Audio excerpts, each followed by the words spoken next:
All right, let's get started. Be back again for another Sunday.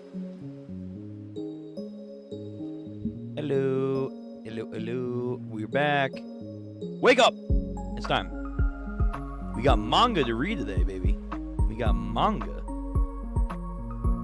Lower that just a smidgen. Just a smidgen. Anyway, how's it going, everyone? Welcome back to another Sunday read-through stream. Of course, today we will always have our lovely Ichi the Witch when, of course, it's out. And it is out. We have Chapter 53 today.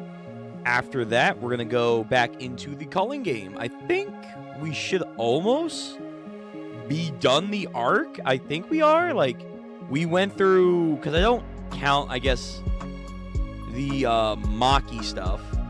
And then the recruitment stuff. So it really is just Yuji's fight. Megumin's fight, Yuta's fight, and now we're gonna get into Hakuro, I forget his name, but the money guy, the money. We're getting into his fight now with the artist who wants to get into jump, and he has a weird, interesting way of expressing his opinion. Some of them aren't invalid, by the way. I thought that was very interesting. We're getting into his fight soon.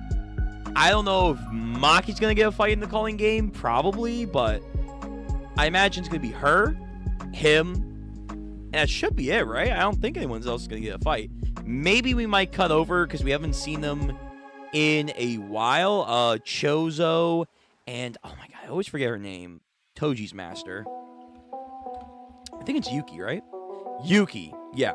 We haven't seen Yuki or Chozo in a while, and Megumin was hit with the possibility that Tengen might be a traitor. So we still have to get to that kind of stuff.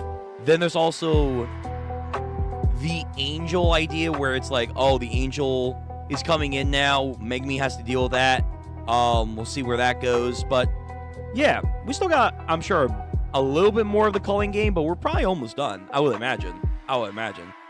Like, right now, we're on chapter 182. That's where we'll be starting today. We'll go for a little bit, see where we go.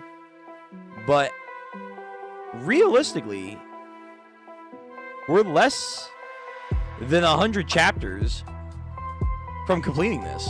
We're almost there. In a roundabout sense. Hey, what's going on, Thu? I see you. Yo. It's Charles' B-Day today, so I got a break.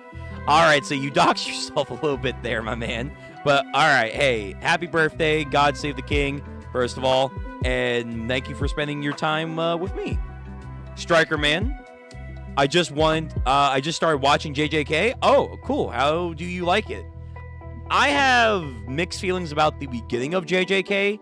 It's a very slow burn from how I feel. It only, I think, picks up once you start getting into Gojo and what he does with a certain adversary, and you reveal some certain abilities, and then a certain arc after that. From there on, peak. Well, man, maybe I want to throw around peak, but it's good. It gets very exciting very quickly. Substrate. Yeah. All right, cool. We got some crowd here tonight. But yeah, so that's what we're going to be doing tonight. We'll see how far we get into the culling game. As per usual, we will have the link to the chapters. There we go. Slur that a little bit. Well, the link to the chapters in the chat for you guys. VOD Gang, I see you. You guys will have a link to the chapter as well. It will be in the description. It should be there right now. But if you want to read with me live, or if you're watching this later on, you can read alongside me, just for the fun of it. I've heard people that like that, and I'm like, cool. That's what I live to serve when it comes to that stuff. But yeah, so we'll be reading on this site for Ichi the Witch for Chapter 53, and of course, the mythical TCB scan translations for JJK. Once again, provided by Julius, my man. Always appreciate that he helps out as best he can. Solid dude. All right, let me lower this just a little bit. All right. So let's get everything set up. We're going to go right into Ichi the Witch first. Then we'll do JJK. I'll make an announcement on the tube for everyone to be aware that we have switched over. Of course, we have our little eye catcher right here as well. Let me find him. There he is. Boom! Ichi, get in ready gear, my boy. Ichi's right here, and then when we switch over to JJK, we will have our Jujutsu Kaisen. I'm only 3 episodes in. It's okay so far. Kind of feels like Bleach. Well, I'll say this. The man who made JJK is a very big Shonen Jump enthusiast.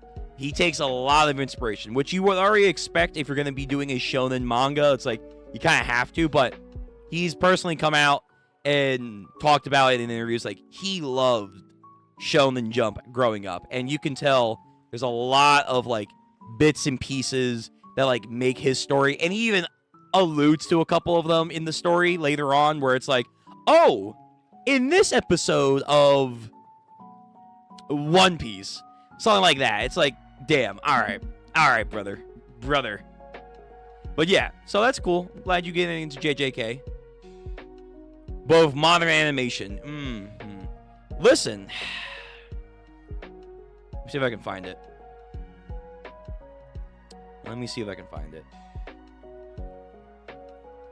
I'll never forget what they gave us.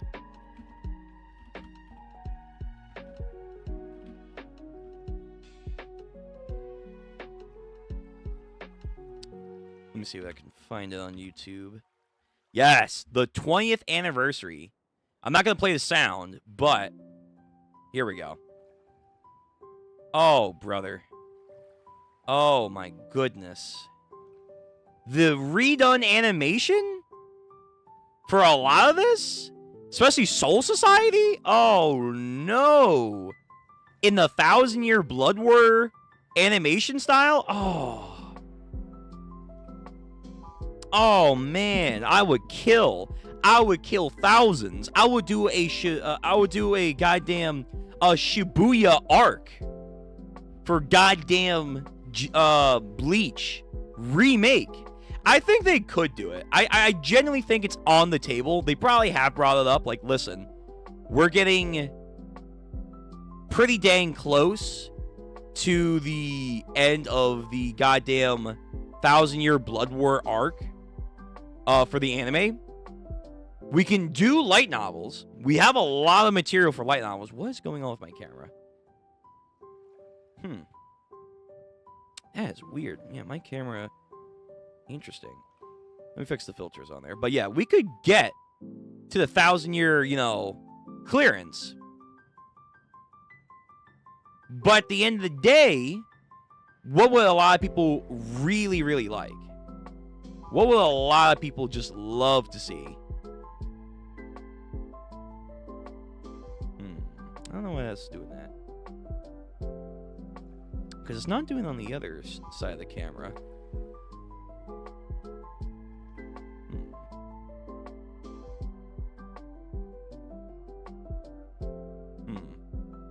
It's not it. I don't know. That's weird. But yeah, if we could get a remake for the Bleach anime, oh, it would be amazing. Yeah, it's not doing it on the other cameras. Why? Why is it being like that? Actually, hold on. Let me see if I do this.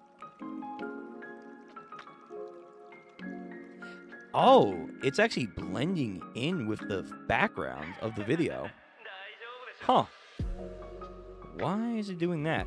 Alright, that's weird. I don't know, because it's not doing that here, but it's not with the goddamn thing. But yeah, if we could get like a Bleach remake. Oh, we'd be feasting for days. We would be feasting for days. Just imagining the classic arcs with this new style. Yo, going to Las Noches? Hueco Mundo? Going to Hueco Mundo? Like this? Oh my god. Oh my god. Okay, even if the camera looks weird, I'm gonna go to this one. Yeah, I don't know what's going on there. Yeah, it's like blending in there. I'll have to like refix that somewhere. Like going into Las Noches.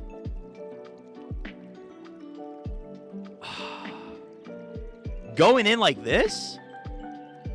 Like this? Oh, it will look great. It will look amazing. Oh, God. Brother, Ukiura versus Ichigo in high definition? Like, the animation's still good for that. Don't get me wrong, it is. But, like, we could go better. We can clearly go better. Grimjow getting some 4K quality? People need to know, man. People need to know. And also, if you're a manga reader for, yeah, the Aizen fight, fucking Joe. Fucking Joe. Give me that Aizen fight. Yeah. That, like, we could, like, amp up the fights by giving more detail to stuff. Like, a lot of people, including myself, manga anime, found the Aizen fight a little underwhelming. But that's kind of the point. But even still, it's like, damn, we could have done more. We could have done more. But it's like, we could, like, do so much more justice to stuff that was cut from the anime that was in the manga by doing a remake for Bleach. We really could. We really could. We could really do it, and it would be just amazing. It would be so good. It would be so good.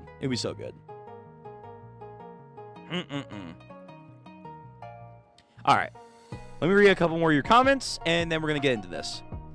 We're going to get into Ichi the Witch first. I don't know why my camera's doing that. Actually, hold on. Maybe... So you're not doing it here. I have a crazy thing. Hold on. No, it's not the... it's not the open sea as far as I can tell. It's not sharpness. It's not you. It's not you. It's not you. It's not you. You're fine. That is weird. All right. Let me read the comments. Before we get into this. Let's see. I know all of JJK future plots. That's why I avoid stream, because I would spoil all the fun. I mean, you can join in. I don't care. Like, as long as you control yourself, which I understand it's very hard. We all have those moments, but it's fine. Like, you can join. Striker Man, again, I would love for them to reanimated 90s and 2000s classic animes like Bleach, Dragon Ball, Naruto without the filler padding. Again, let me see. Right here. Thank you, YouTube. The YouTube. Thank you. That was the plan. For Naruto. Like, they were going to give us a Naruto reanimated special. No one knew exactly what the special was going to entail. We didn't know if it was going to be like a whole goddamn series or not. In fact, I think news came out like they're still working on it, which is kind of weird. But apparently it's going to be 4 episodes. It's going to be 4 episodes for the entire special. But Naruto was supposed to get one, but it's been like over 2 years now since it was supposed to come out. So we're waiting for that. Bleach, again, could get one. Dragon Ball, absolutely. And we're not talking Dragon Ball Z, because we already had that with Kai. No. Dragon Ball, my dudes. Dragon Ball. Going back to the Heian era of Dragon Ball. We're going back to King Piccolo.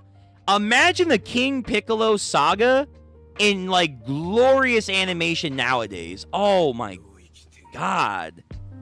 Brother.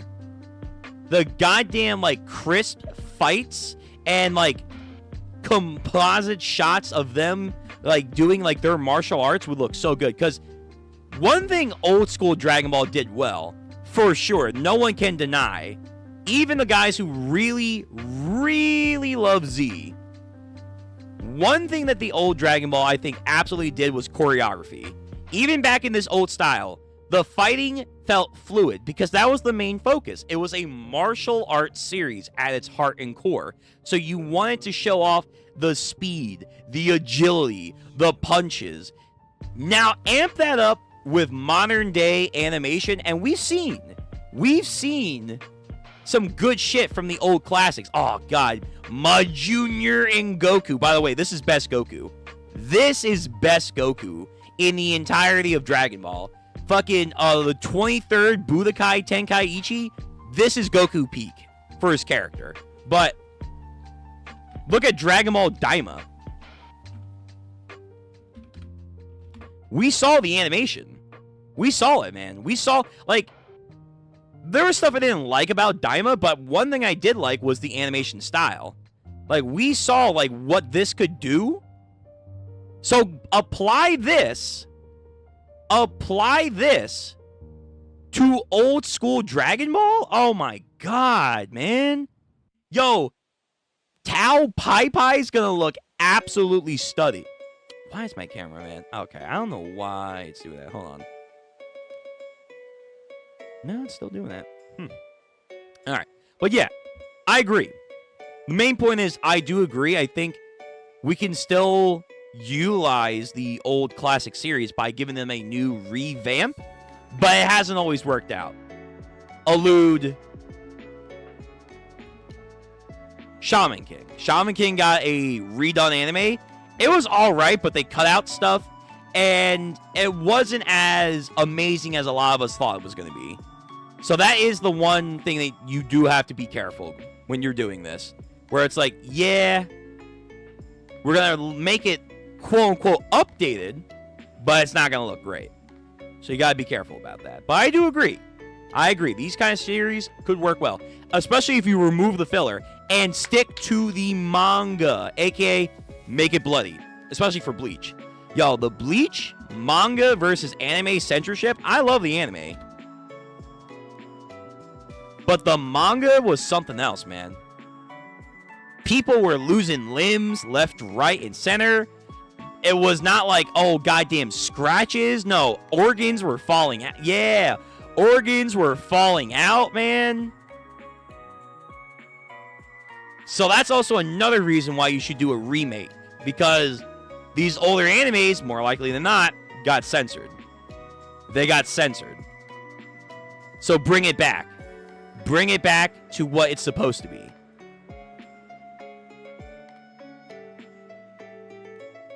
Let's see. No more swing. No more swing. The swing, though, it made. I'm going to have to fix my camera later. I don't know what. I'm like fading into the background. The ether is trying to absorb me, but I'm saying no. I am my own existence. But the other cameras aren't doing that. Ain't gonna lie, the end of the Shippuden make me give up on Naruto. Kishimoto should have taken a 2-month break to write the ending, and that's something no good animation can fix. I agree with that.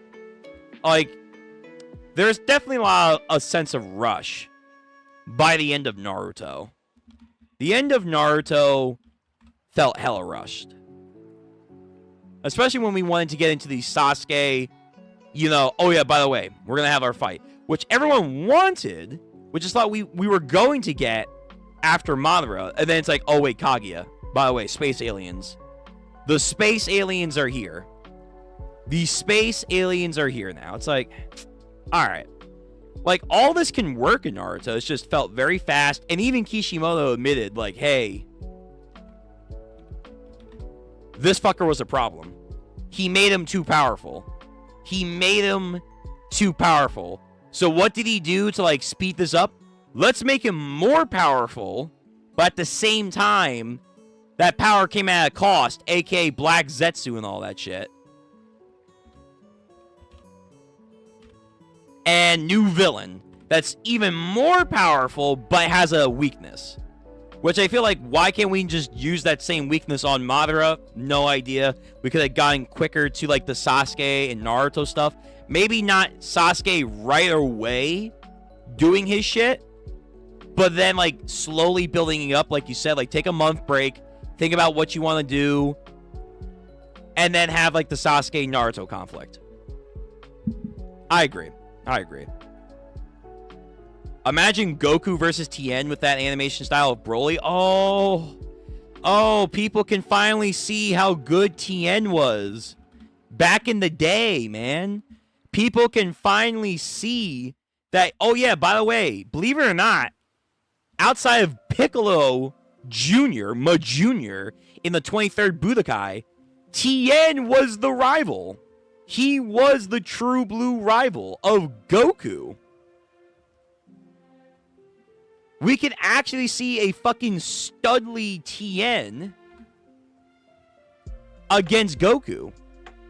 Let's say, again, we want to, like, do a little bit more of an extension of the fighting. Whether it be the 22nd Budokai Tenkaichi where we see Tien for the first time.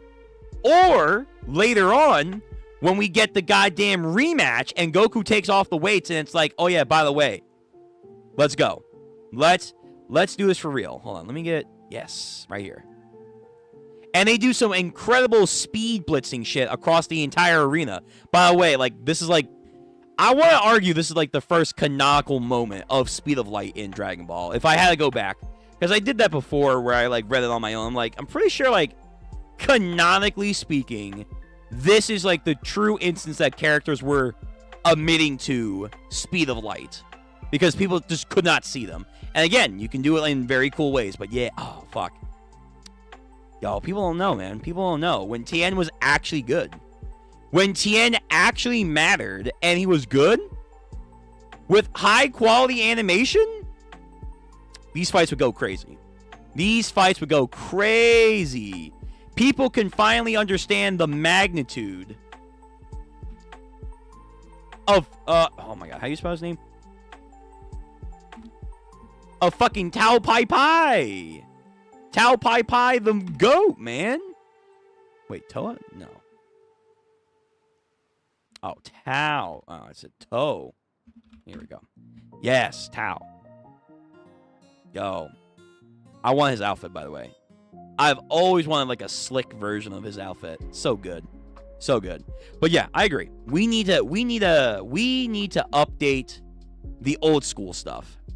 For sure. Do the Brotherhood. In this case, it's not trying to do the right story. It's just, hey, cleaner animation. Do it. The Swing has more screen time than Tenten. Yeah. In Naruto's particular case, maybe you do got added, like, not filler, redone animation. So, or redone anime storylines. Like in Bleach right now, for the anime, we're giving characters actual stuff to do that they did not do. They did not do this shit. Mainly this dude. Mainly this fucker here. In the manga, oh my god, did basically nothing until the tail end. All of a sudden, in the anime, yo, they're trying to make him a fucking god. It's like, wait, who are you? Where were you this entire time? This is what we wanted in the manga. I don't know where the fuck you showed up, but you're finally here. You're finally popping off. So that's what they would have to do for Naruto, where it's like, Tenten, yeah, you gotta do something. Rock Lee, cool two things you did in the story. Gaara and the drunken style. Great. More, sir. More. So yeah, I agree. Neji is right. Hard work means nothing. It's who is born. Neji is kind of right. He's kind of right because at the end of the day, there's literally destiny of work that has been sowed for a very long time in the world of Naruto. And you just can't deny that. You just can't. However, Naruto still has to work to unlock his stuff. If anything, Naruto's even more of a fuck-up because he had so much potential since birth and he just still couldn't activate shit. It's like, wow, damn. You're letting down a lot of people right now, Naruto. You're letting down a lot of people. But yes, he is essentially right. Fun fact, Goku and Chiaotzu have never spoken to each other. Yeah, that's true. That is actually true. Goku and Chiaotzu have never talked to each other on screen. They have not once talked to each other. To be fair, if you actually read the manga, of Dragon Ball, like up until I want to say like the Saiyan saga. So basically when fucking Chiaotzu dies again. When Chiaotzu dies again. Chiaotzu, I think, has like maybe a handful of lines. Like, he's probably Toriyama's like least favorite out of the quote-unquote Z fighters. Like, we give Tien a lot of shit. Yamcha, you know, Krillin's always here. He's always the butt of the joke. But, like, at the end of the day, he shows up. But, like, if you actually look at the original lineup of the Z fighters, Chiaotzu's the most forgettable. At least, like, when Tien, like, does finally show back up in a goddamn tournament, where the fuck is Chiaotzu? He's not invited. He's not goddamn invited. And half the time we do see Tien, Chiaotzu's never with them doing anything.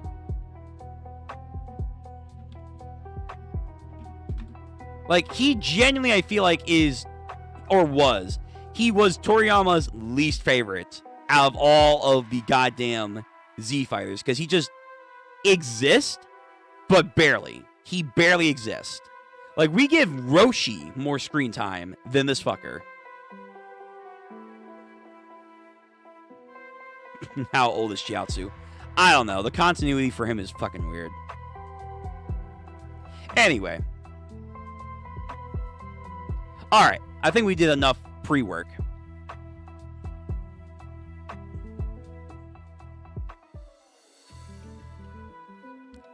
There we go. Alright, let's get into this. So we're going to do Ichi the Witch, Chapter 53. Then we're going to go right into JJK. I got to fix my camera later. I don't know what the hell's going on with that.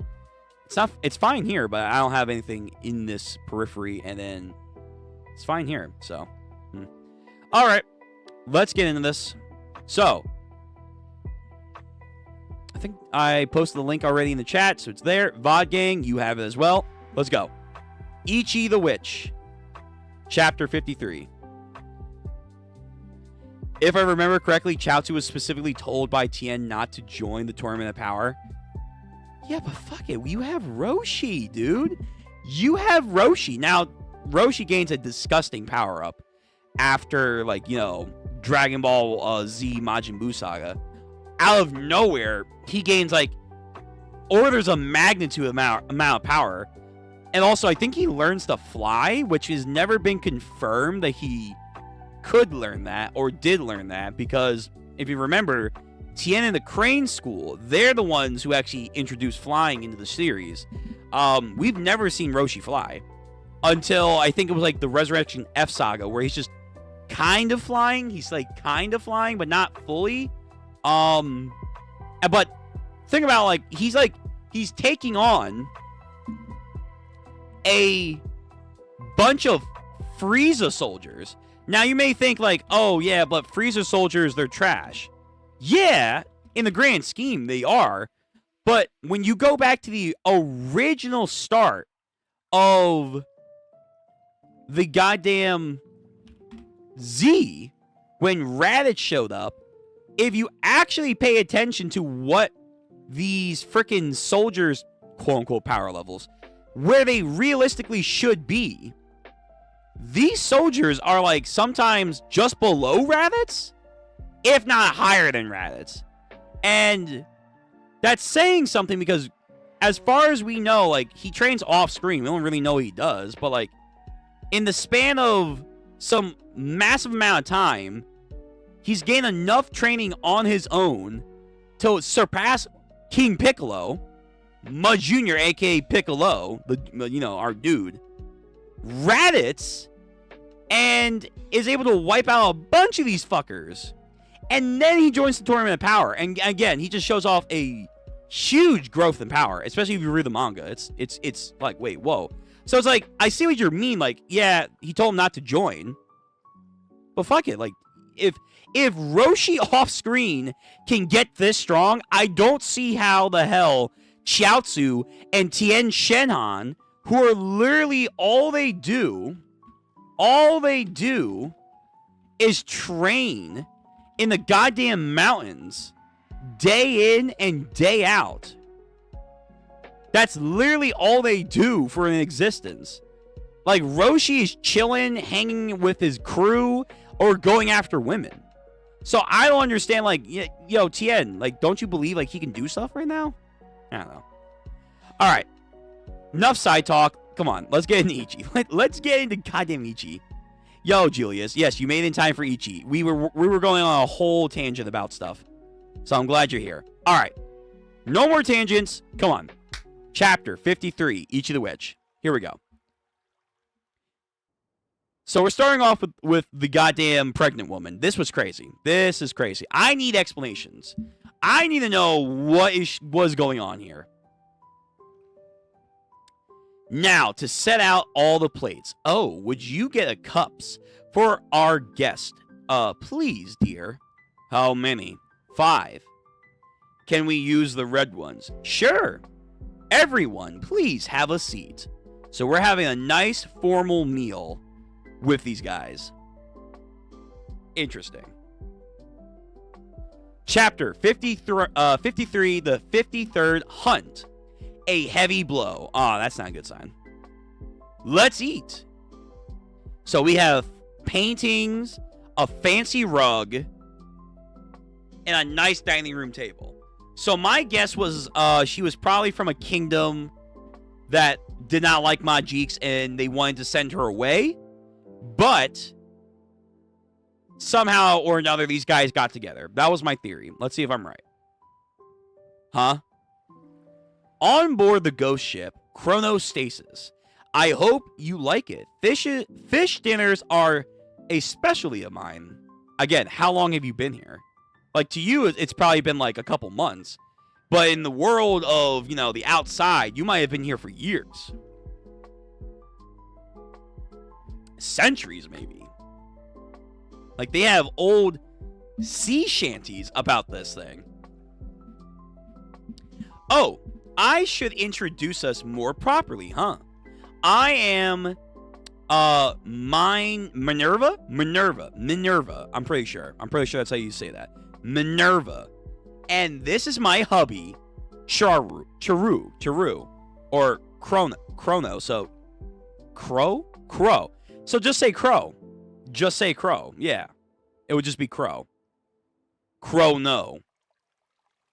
I'm the Chrono Weaver Majik. Yeah, this guy. Yo, honestly, like, outside of the Death Majik, fuck Uryu. Fuck Uryu. This guy might be the real deal. He genuinely might be the real deal right now. Chrono Weaver feels like he could be like top 2. Top 3. And that's why I'm like, he probably might die. Big fan of this chapter? We'll see. We'll see. We shall see. I am the Chrono Weaver Majik. But I always call you Crow. Enough, Minerva. Crow, a Majik named Crow. And aren't you gonna call me Minnie? Minnie, that's cute. Like always? And the rest of them are like, Minnie? No. This is a tangent. Yo, I know those. Let's get back on topic. Yo! I like this, man. He's keeping us on topic. I like this. Ahem. All right, let's talk business. Crow, what is it you love most about Minnie? I mean, this could be a spoof question, but at the same time, this is a big deal. Like, all right, how do you two do? And then on top of that, do you actually love her? Hey, I'm curious about you two, about how you two met. Oh, that's a spectacularly epic tale. Minnie, how are you physically? Another good question. I'm the picture of health. Totally fine. Why would I give birth? Why I could give birth any minute? Oh, she's already... Okay, so 9 months for her. 9 months. Okay. Like, right here in the ship? Isn't that risky? And then Jiki. The big question is how the two of you conceived a child in the first place. We're asking the right questions. I need answers. I need answers. How, when, and where? I don't know. I think Crow might be too shy to talk about that, right, Crow? Yo, this man says, I don't want to be here. He's gonna fucking throw him off the ship again. He's gonna, like, do the goddamn time stop. Zawardo. Oops. Gosh, I'm sorry. My hubby can be too bashful sometimes. I mean, this is a intimate topic. Oh, wait a minute. He actually stopped time! He really said Zawardo! Wow. Okay. I like this guy. I like him. I like him. You don't have to bump them into the ocean, though. Froze them and then toss, right? So that's what he does. So it's not the ship that moves. He literally freezes time, does a Polonarif, takes them, and moves them into the ocean. Wow, wow, wild. I mean, he has 15 seconds, so I guess it's... In anime times, 15 seconds might be an eternity. No, we apologize for our imprudence. We will refer to you as Mr. Chrono Weaver Majik henceforth. Exactly. They're like, we're tired of getting wet. Anyways, so, you're here because you want to acquire my hubby, right? And then the guilty faces, basically. The Chrono Weaver is a very powerful Majik. The Mantle Witches Association has wanted to acquire for ages. Again, they would not use the term ages very lightly. That tells me that this guy, one, has been around for a while, but two, most likely after that, this ship has been here in this stasis for them 9 months. Sure. To the world at large, this thing has been here for at least a century. At least a century. We could use it in our fight against the World Hater. Yeah, he knows that. So, if you would allow us to take your trial, we'd really appreciate that. Nah. She said no. No. I refuse. Not my boy toy. Not my boy toy. I love my hubby. Oh my god. Bro, this woman, she's like, my husband. Mine. He's straight up, Goldo. Frantically running it. True, Goldo. Frantically running before the time is unfrozen. Oh my god, I forgot about Goldo. Yes. I love my hubby. I don't want anybody to take him from me. Besides, if he gets acquired, there's no telling what kind of effect that might have on the baby. Ooh, that's a very good question. That's like some old school Naruto questions. Like, what if you made a clone? They had, you know, the intimacy. Then a kid was born from that. If you undid the clone, would the kid go?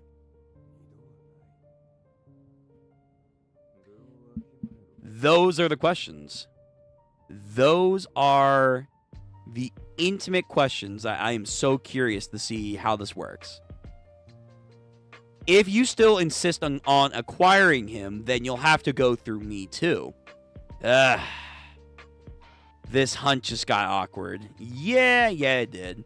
But I like her. I'm digging these characters so far. They're like wholesomely funny.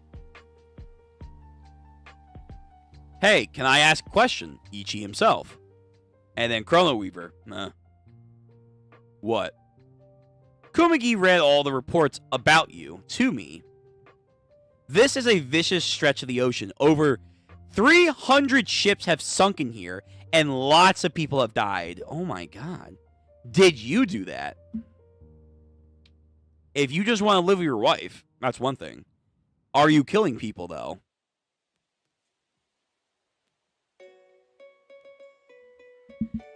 That's another question. That's another question. No. It wasn't me. Oh no, is there another Majik here? Is there another one? Another one. Another one, chat. Another one. Oh, we're gonna have another one. It's another Majik that lives here. That lives in the sea. Bro. Why do I see tentacles? Why? Oh no. Oh, we're gonna get into some nasty stuff. Oh no. He is what? He is temperamental and dislikes humanity. So this is the true human hater here. The seas are choppy because he twisted the currents to keep humans out. What is this? Fucking Poseidon? Poseidon over here just... Come, my ocean, bend to me. Alright. So we got a mad lad over here. We got some Ursula Poseidon over here. Alright. We got a waterbender. That's gonna be a problem. Seeing how we're out at the ocean, we're in his home territory. It's like, ooh. But then again, Ichi has that one shark that I think is both water and ice. So maybe he can counter. I don't know. Although maybe it's gonna be like a Bleach situation where we counter the counter. So you know what? I don't know. But he has lightning too. Then you don't have any ill will towards us, do you? I am uninterested in humanity, with the exception of Minerva. Okay, so he's actually more like Jiki. He's more like Jiki, but he's uninterested, which might be a bit of a stretch. Let me fix. Yeah, here we go. However, if anyone threatens Minerva or the child, I will not hesitate to kill them. There you go. Proud papa. Yo, touch my wife, you die. But that's reasonable. That's reasonable. I think she's saying that she's just worried about the baby not having its dad around. I mean, that's like a surface level thing, for sure. I'm just saying, like, what happens? Because, again, he is a force of nature. He is, like, realistically, he's a massive energy that can be recreated. Like, what is that? What? Like, how does this work? Again, we were asking these questions. How does it work? Jiki herself, the actual Majik, asked the question.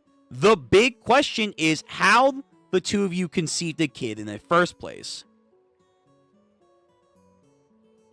Like, they are essentially, in this universe, the equivalent of cursed spirits from JJK. The Majiks. Can you, in a human, conceive in the natural sense? How does that work? Anyway. So they both look at them. Okay, that's fine. Of course. Ichi, good dude. Good dude. Just protecting his baby mama. This hunt's canceled then. I mean, let's not say canceled. Let's go after the water Majik. Is it? This Majik has no hostility towards humans and doesn't seem to be prone to wanton killing either. He doesn't trigger death for death, aka no bloody instincts have been activated. And if he isn't a human hater, I don't see a reason to hunt him in the first place. True. He's just a powerful, neutral Majik. Dakaris, fair. We knew it was a long shot going after this big target anyways. We didn't expect to leave with you, and kicking up some big fight just means unnecessary collateral damage. Huh. If Ichi doesn't want it, then I'm okay with that. Yeah, me too. Alright, for now, we're calling off the mission. I'll report this to the association. What's gonna go wrong? Was I right? Is someone from the World Hater, aka Def Majik, is Def Majik gonna summon someone like, hey, guess what? Fuck you. Or is it gonna be like the Water Majik, the Ocean Master? The Ocean Master is gonna come in here and fuck up business. Wife is happy. Happy wife, happy life. Good for her. But it ain't gonna be that easy. But acquisition aside, could you maybe let us know your trial? Nothing. Never mind. I didn't. So she wanted to know. Be gone. Be gone. The inverse, live long and prosper. Alright, besides, there's a bigger issue that we need to report first. Right, never mind our mission. The major question right now is the baby. Right. This is obviously the biggest thing. This is the massive thing. Do people know about this? And how does this work? Thank you, Jiki. Here we go. Yeah. It's how to get rid of the baby. Ooh, I didn't mean that. Whoa. Whoa. Jiki. Yo. Oh, fuck. All right. Yeah, we're gonna get into some crazy taboos. We're gonna get into some crazy taboos. Like, again, Tokyo Ghoul status. Humans and ghouls, they don't really mix well when you're trying to reproduce. And even if you could reproduce, there's a chances are that they're not gonna be loved in either society. So, it's best to give them the kindness, if you know what I mean. Okay. Okay. Yeah, how to get rid of the baby. Yo, this man, this dude is like, what the fuck did you just say? Do I have to goddamn Julius Nova Chrono you? Life Essence Time Steal. Yo, he's gonna obliterate her from the timeline. He's gonna send a death wave to her. Oh my god. Yo, Jiki, please. Like, he's been toying with us. Do not give him a reason to hate us. Okay. Alright. Yeah, I know. That was a crazy escalation. We were, like, gonna, like, deal with this. Move on. Jiki.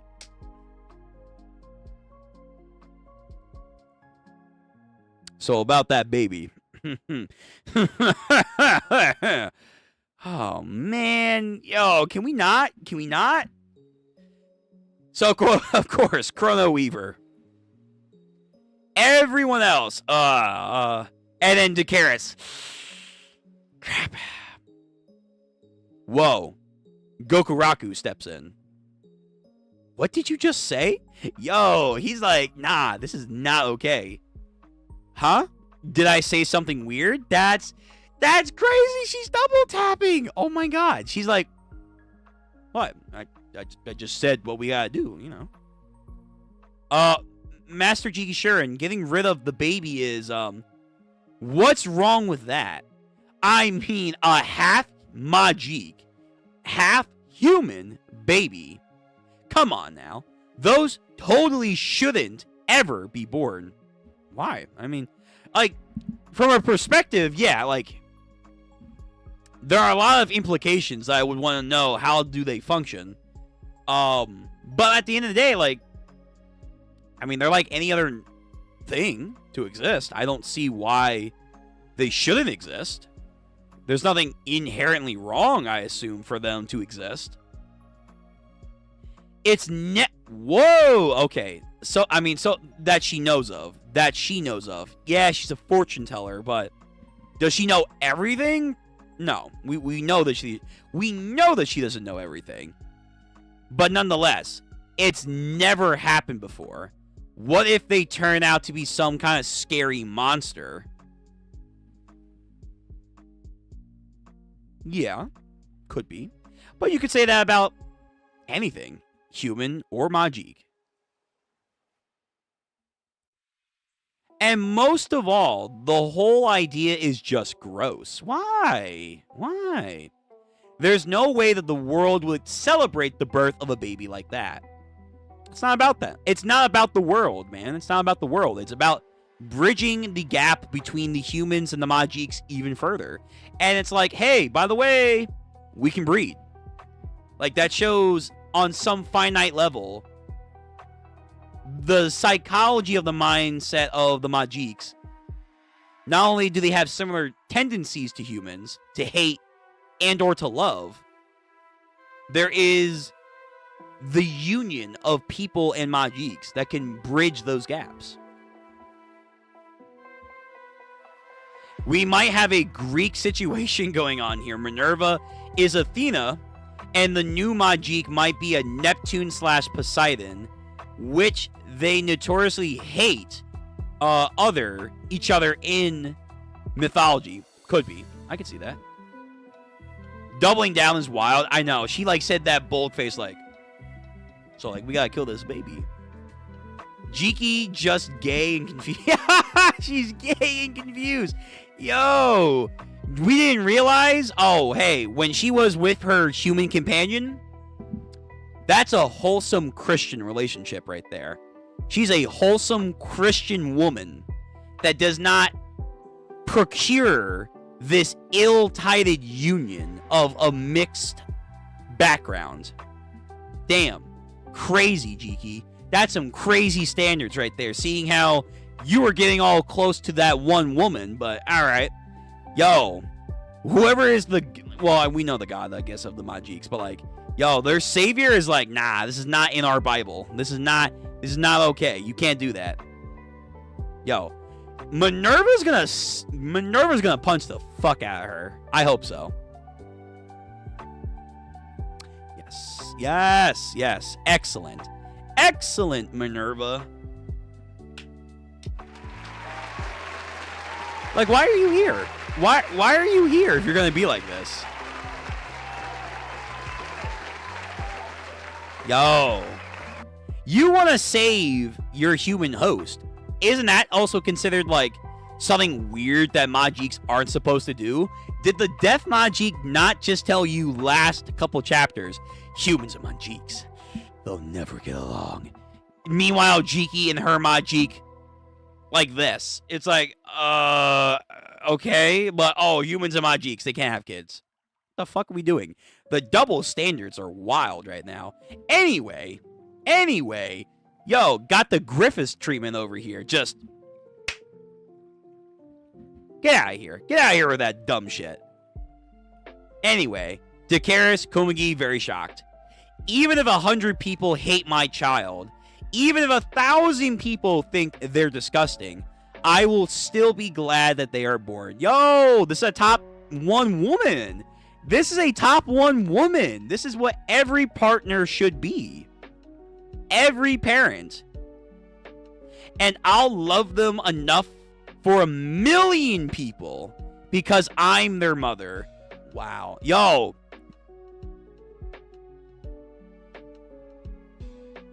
You know what this reminds me of? But like the better outcome? One Piece in the recent arc. If you know, you know. There's a certain mother that was not good. Not good. This is the same energy. This is the same energy, but in the opposite direction. And then there was also a good mom. There was a good mom. There was an excellent mom. Yo, this is the energy that you need to stand on business with. Yo, the one mom from Elbaf arc? Yo, she needs to take notes. She needs to take notes. I'll love them enough for 1,000,000 people because I'm their mother. I'm their mother. That's nice. That's nice. And Ichi, again, like I've been saying for a while, he's going on this character arc of understanding the world around him and the interwebbing relationships of society and all that stuff. He's like, huh, parental love. I wonder what that's like. Heavy blow. Critical shot. But yeah, okay. Ichi was moved. Hey, I'm just telling the truth. And again, the quote-unquote relationship that you have with your goddamn human? Some would say that's unnatural, but nonetheless, you're doing what you gotta do. Silence! Yay, silence. Yo, oh my god, that reminds me of my dude from Iruma-kun. Silence. My dude. Hey, everyone be quiet. Oh no, he's locked in. He's locked in. He's locked in, boys. Alright, something's gonna happen. What the fuck? Oh, is he transforming? Is he transforming into, like, his real form? Which? Do you have a spell to hide your presence? Use it now. No one make a sound. Not unless you wish to die. Oh, fuck. Oh, never mind. Okay, so the goddamn Ocean Master's coming. The Ocean Master's coming. That's not good. What the fuck is this design? 315? What the hell does that mean? Chrono! Hey, Chrono! You in? It's me! It's me, Amalio! What am I? Oh my. Damn it! No double pages. I fucking hate this. It's your best buddy! Me! I got you a present, so let me in, Kay? No. No. Yo, can't you just fucking time warp this guy into oblivion? Can't you just, like, I'm gonna speed up the clock. Take all your life force. No? No? Turn him back into a fucking nothingness. Again, he's a Majik, so he can't die. But it's like, goddamn, something, man. Something. But okay, so Ocean Master's here. End of the chapter. So this guy's he's giving off crazy aura. And I think he's already covered in blood. He's already covered in blood. He's got, like, some kind of stick with an eyeball, or, like, he's killed something. I don't know what's going on. But Ocean Master is looking pretty terrifying. Let me see. Can I get a double page spread?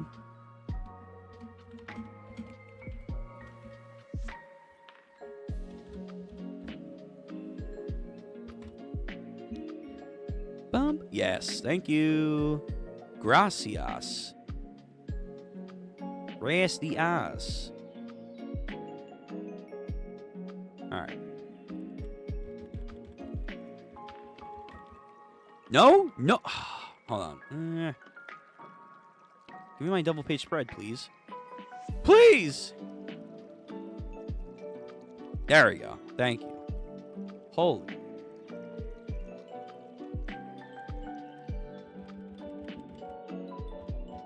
There we go. Alright. So this is what my boy looks like. Well, not my boy, but you know what I mean. I got load. Oh my. I'm just trying to take away this goddamn thing.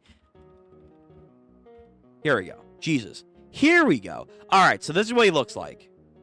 Yeah, this guy's gonna be a problem. But what's going on with 315? 315 is interesting. Why they are trying to give him that identification. Then on top of that, why is this guy, he's triggering the goddamn Chrono Weaver over here. Like, is this guy like an epic Majik too? Like, unlike, let's say, the water Majik that we have now, can he like control the entirety of all liquid and the entire ocean at his disposal? Is he an epic class? Because I guess the witches that came here and other people, they don't know about him. They assumed that it was the time one. They assumed it was time. Nope. It was this guy. It was this guy.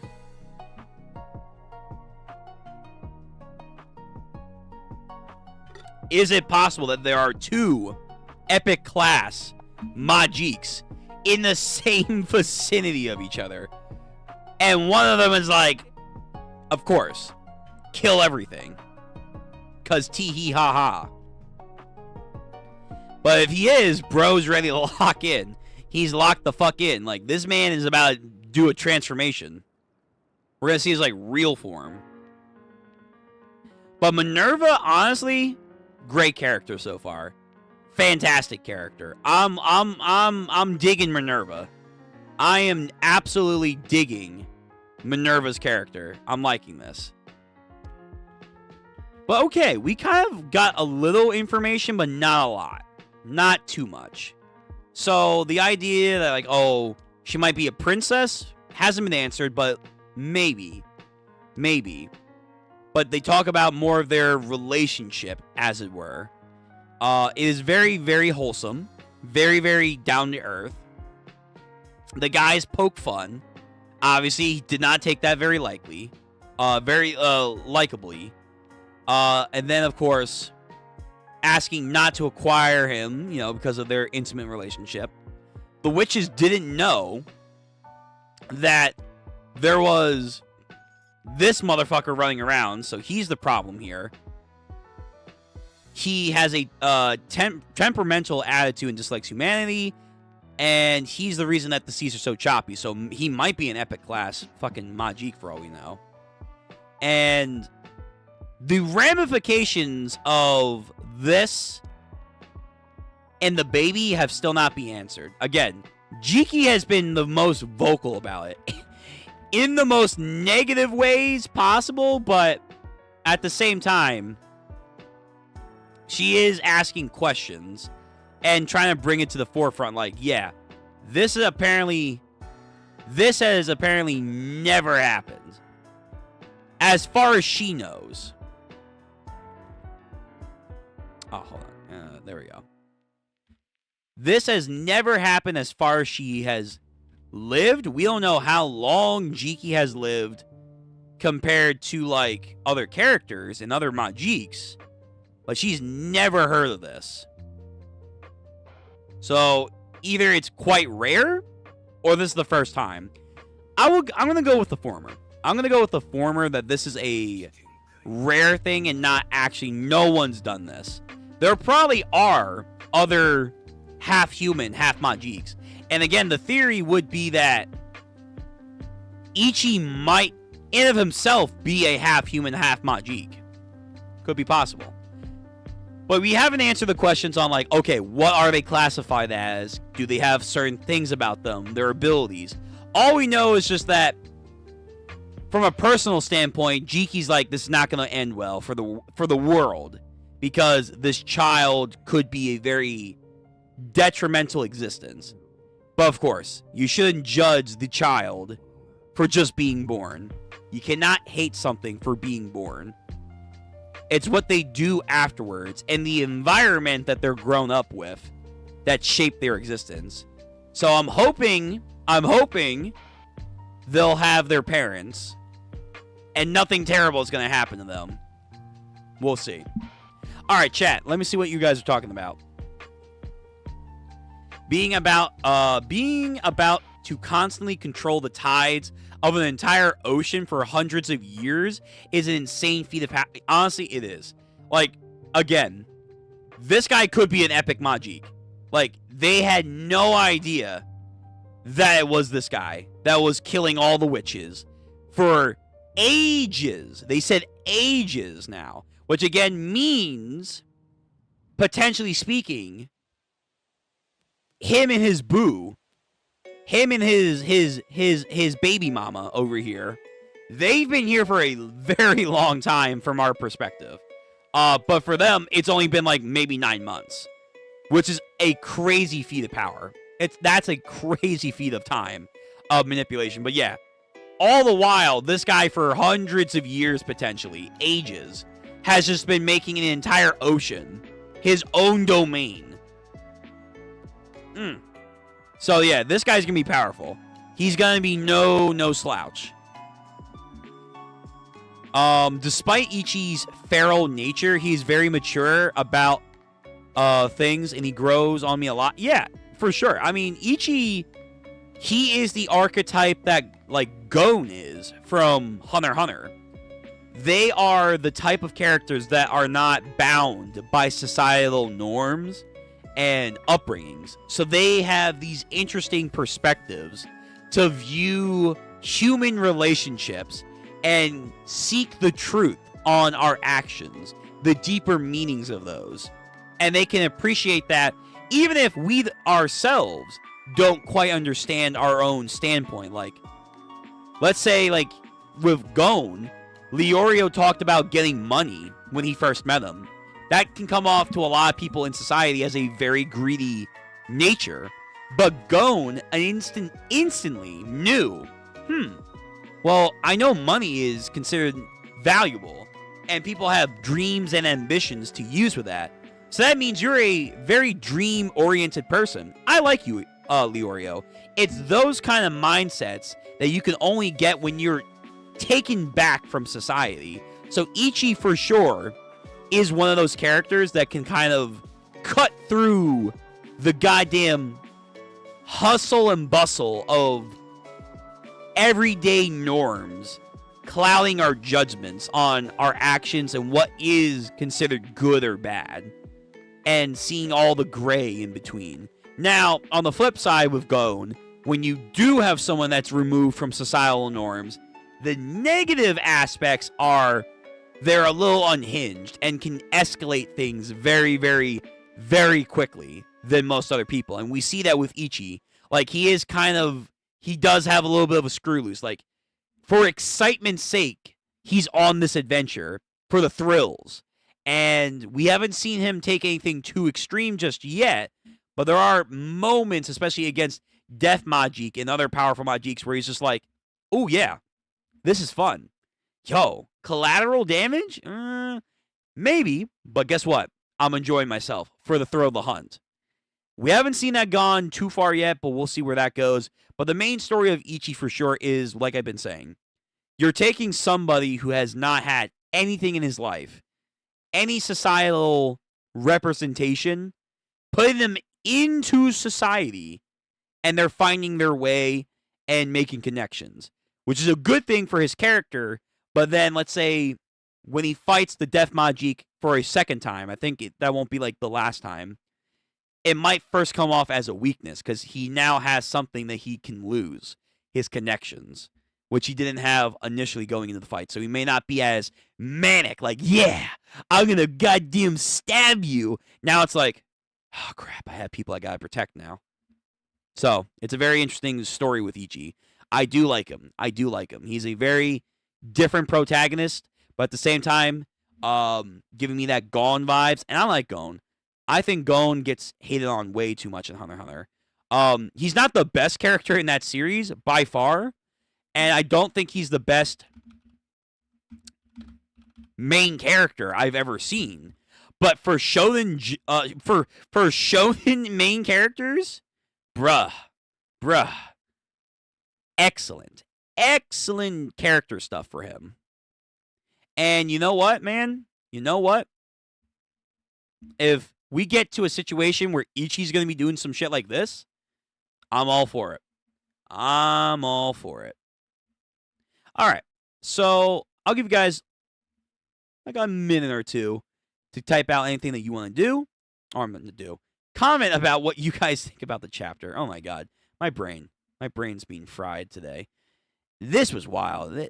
Yo, you got to stop. You have to stop. Again, you were on that. Okay, we're getting to JJK in a minute. You were on that shit a couple of chapters ago about your own fucking human.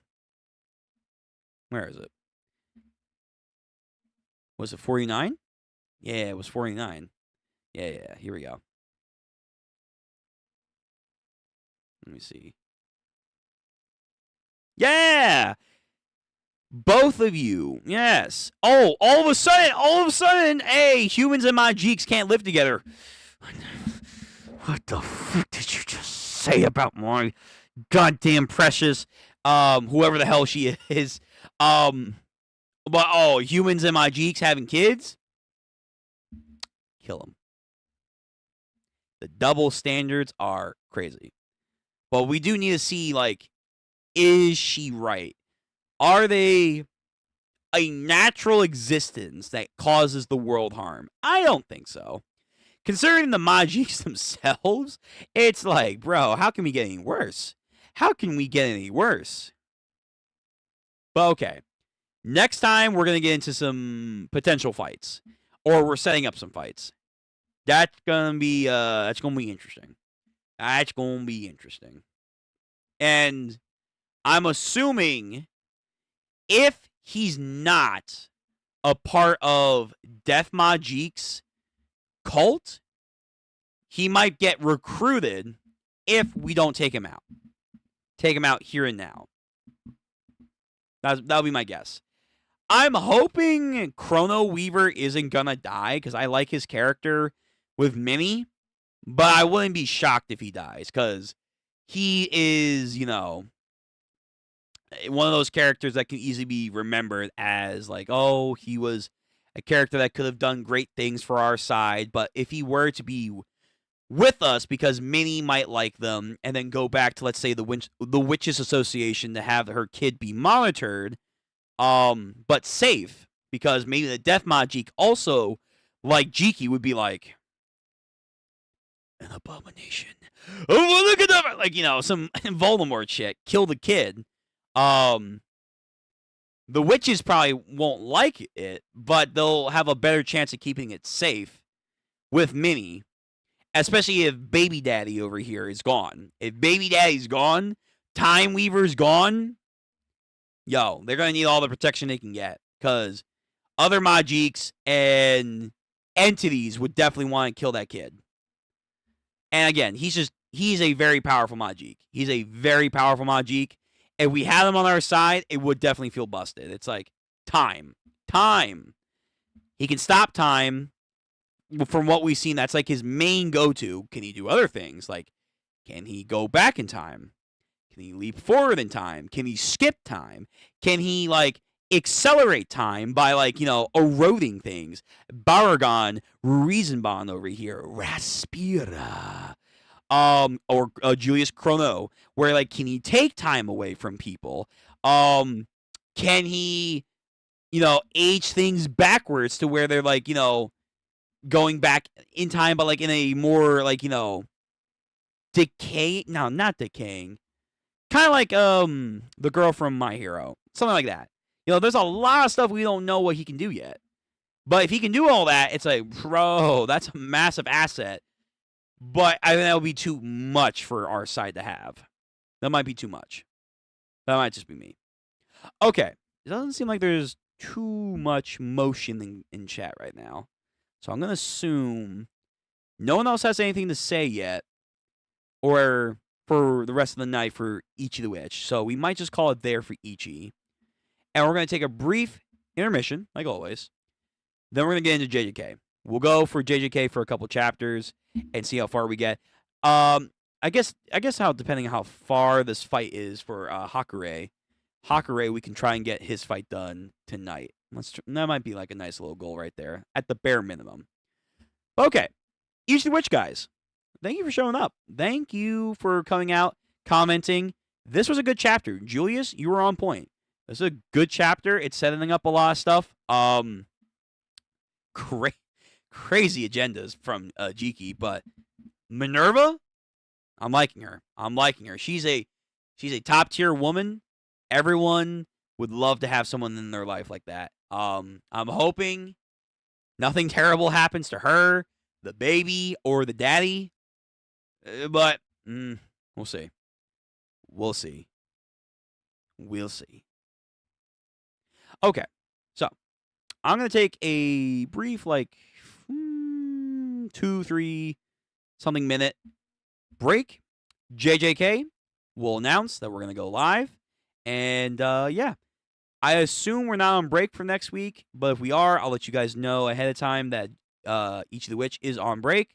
So just be goddamn JJK, and we'll wait till the next chapter's out. I'm very much I'm liking the direction that we have been going since like the dinner party onwards. Not to say everything pre-dinner party wasn't good. Like of course getting Goku Raku to join that arc with the Baku Kingdom was great.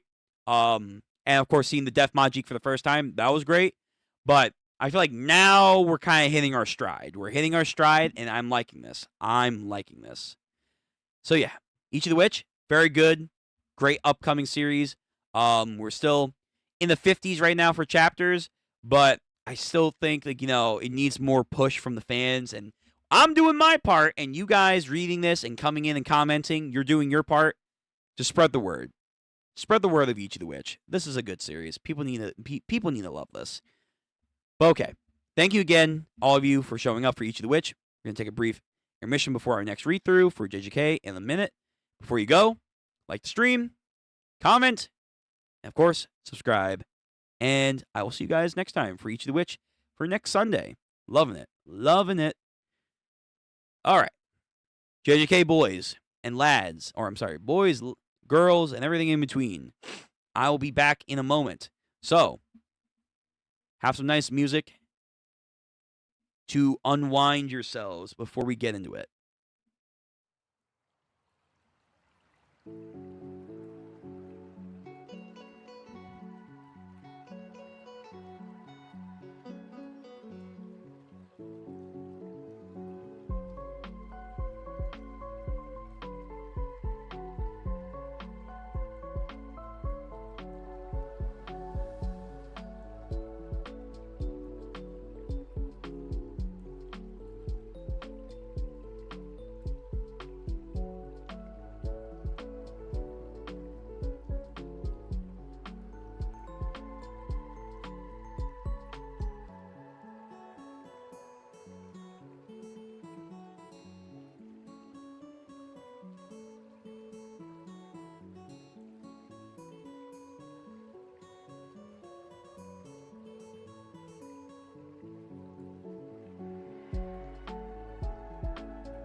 Wholesome.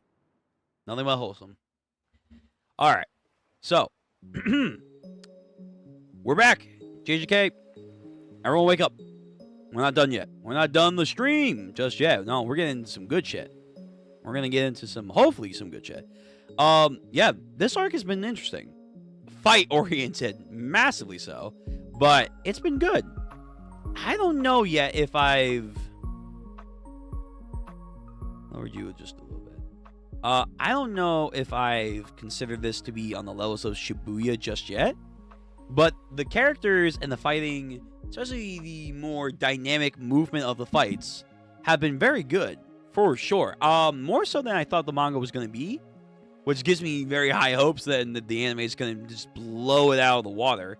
But outside of maybe some like rough sketches here and there, I'm kind of like, that was all right. The manga's art and fluidity is actually not too bad. I don't hate it. I prefer the anime still for the look of it and the feel, but this is good.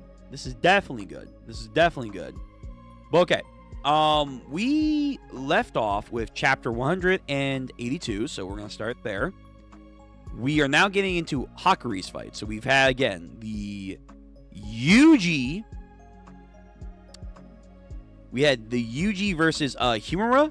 Higagormi fight. That was good. That was, oh my god.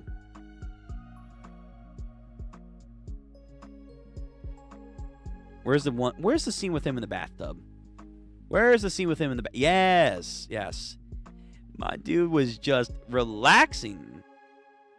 His character, I think, is by far my favorite out of the new additions that we've gotten in this arc. Then we had, of course, Megumi,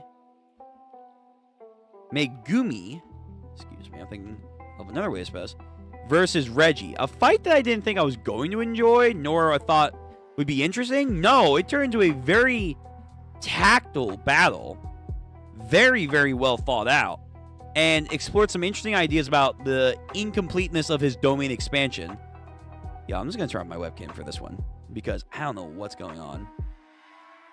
But it brought up some interesting possibilities for his ability set right now, that even though it's incomplete, guess what? 120% increase of power. Damn. Then we got the awesome, I was going to say four-way,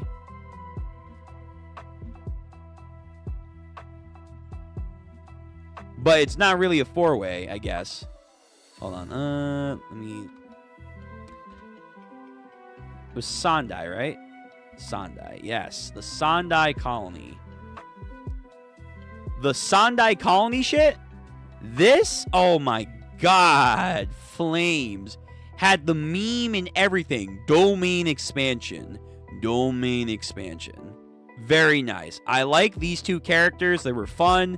They were interesting. But at the same time, felt very real threats. The fight style. Everything. Loved it. So now we're getting into the fourth run, which is the Hakuri fight. Setting up not as intense as Yuta's, but then again, Yuji's wasn't set up as intense either. But still, I'm curious to see where this is going to go. This weird mangaka guy who's like half Japanese, half French. I guess he's going to have a, from what I'm seeing, he's going to have a ink pen style on how he fights. Alright, so we got like a better Kanjiro over here, I assume. But yeah, so we're back with JJK. We're going to go for a couple chapters, try and get the Hakuri fight done, maybe a little bit more, and see where we go from there. So, hope you guys are strapped. You guys had a nice little break. Make sure you hydrate. And, of course, don't forget to like and subscribe to the stream. Please. There's a lot. We got a lot more stuff going in the future. When JJK's anime comes out, we're going to react to it. Now, we are no longer doing Ichi the Witch. We are doing our boy, JJK with Yuji. Again, I like Yuji.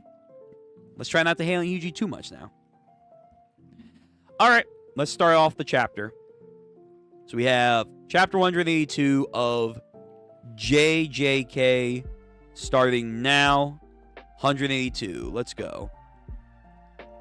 The Aspiring Mangaka Fights. Chapter 182. Tokyo Number 2 Colony Part 2.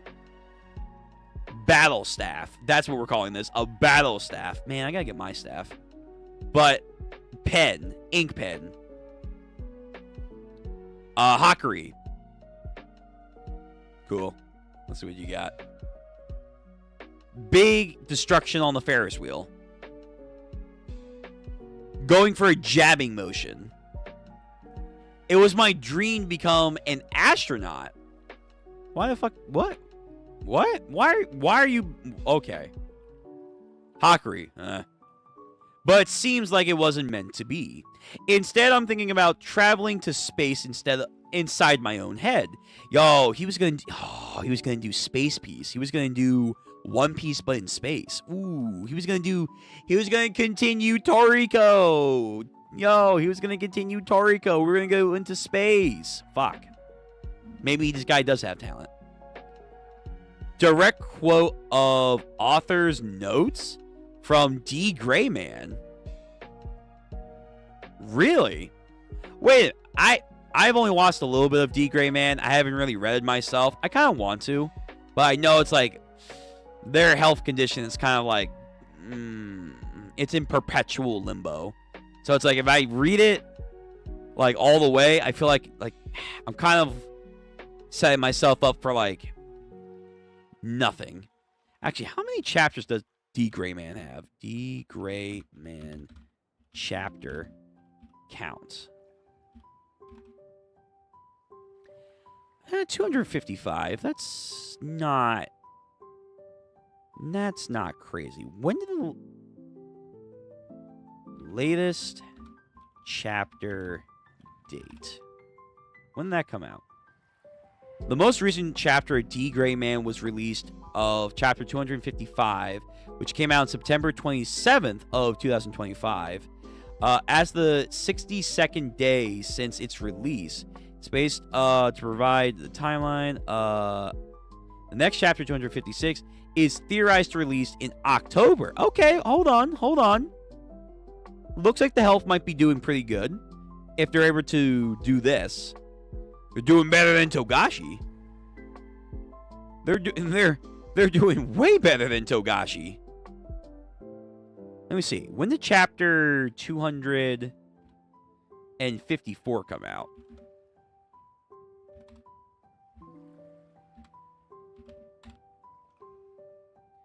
That came out in April. Okay, so we went from April to September. So April, May, June, July, August, to the end of September. Like almost damn near 6 months. But to be fair, we are now going to get September and now apparently October. That's the idea. But that's a huge jump. But you know what? We could do it. We if you guys are interested, because we got other stuff to do first.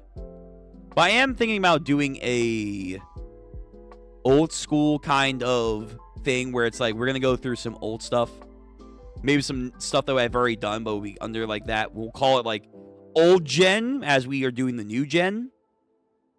Oh my god, that fucking Soul Eater moon right there. I have no idea what the hell is going on.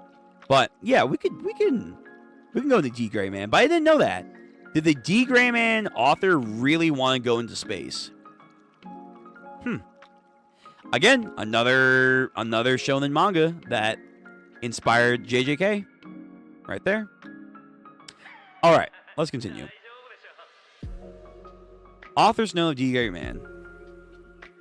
And what is that supposed to be? This is a poem by an author I like. Oh, it's a poem. Sure. Miss Hyoshin Katsuria. Gotcha.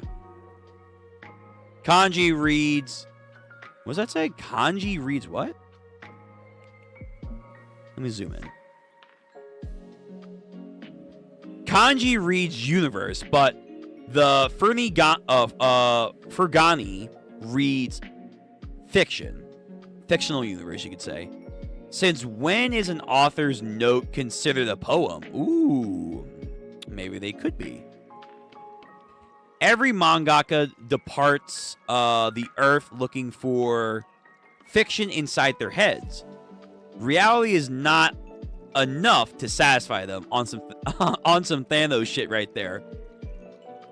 Reality is often very cruel, but now it could be whatever I wish it to be. All right, bud.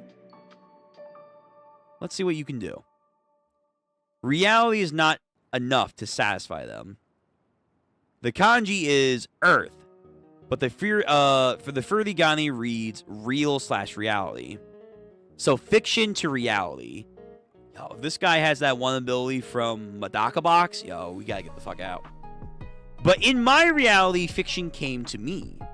Both as a reader and as an author, I've lost all my motive.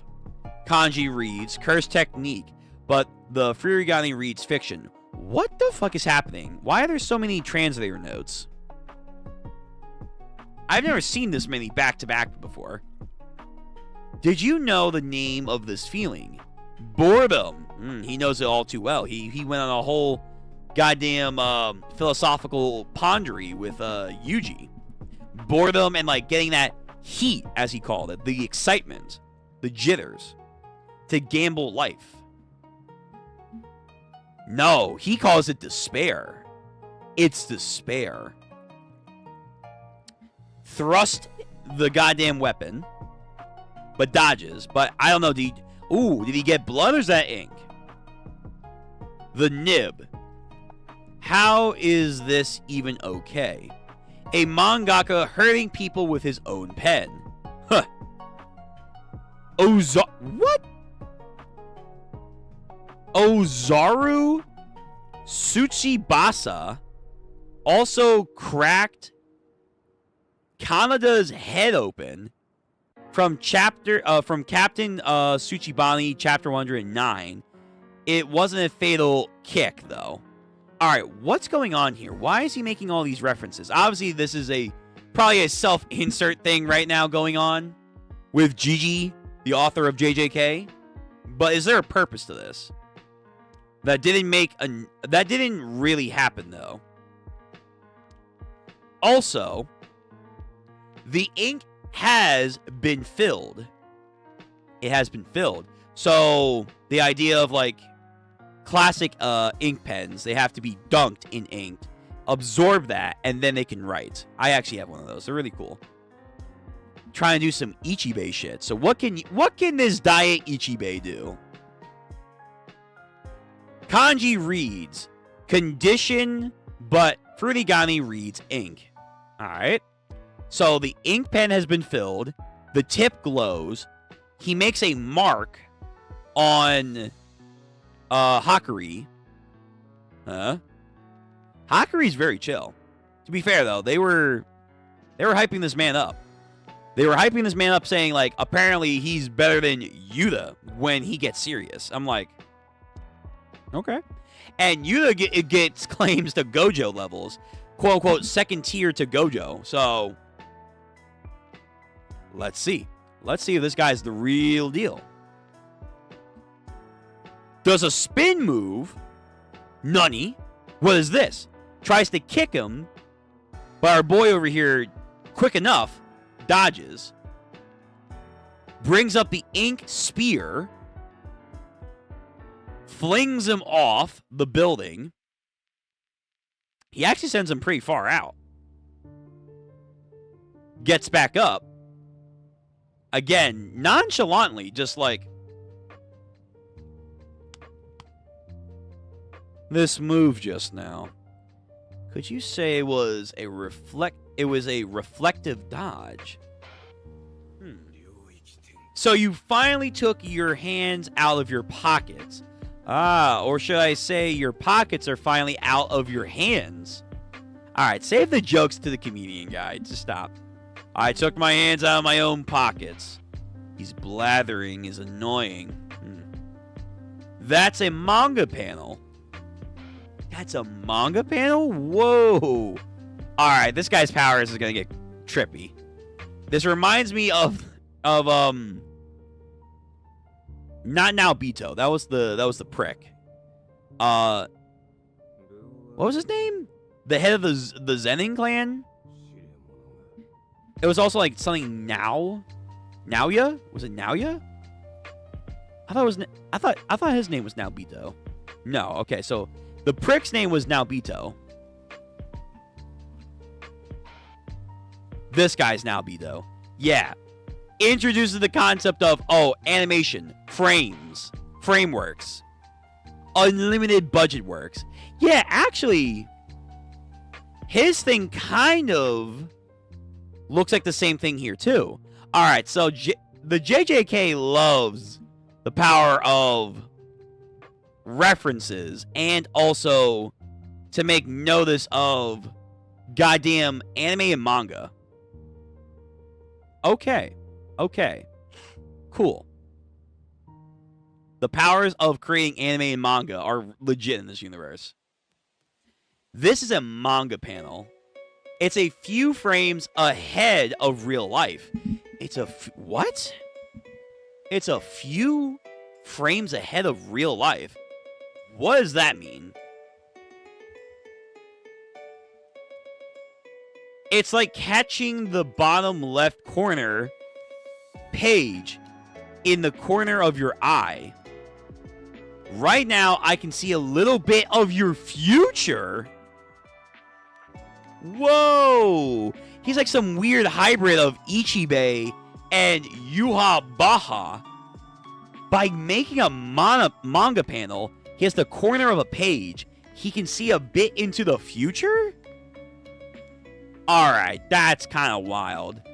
That's kind of wild that this guy has this. Yo, the calling game guys are legit. About what? Okay, wait, that's not that much. But then again, it's anime, so like, how much can he actually get out of it?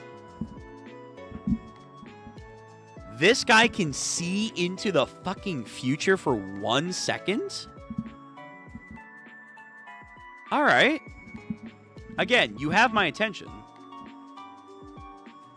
And as the battle progresses, the G battle staff fills with ink.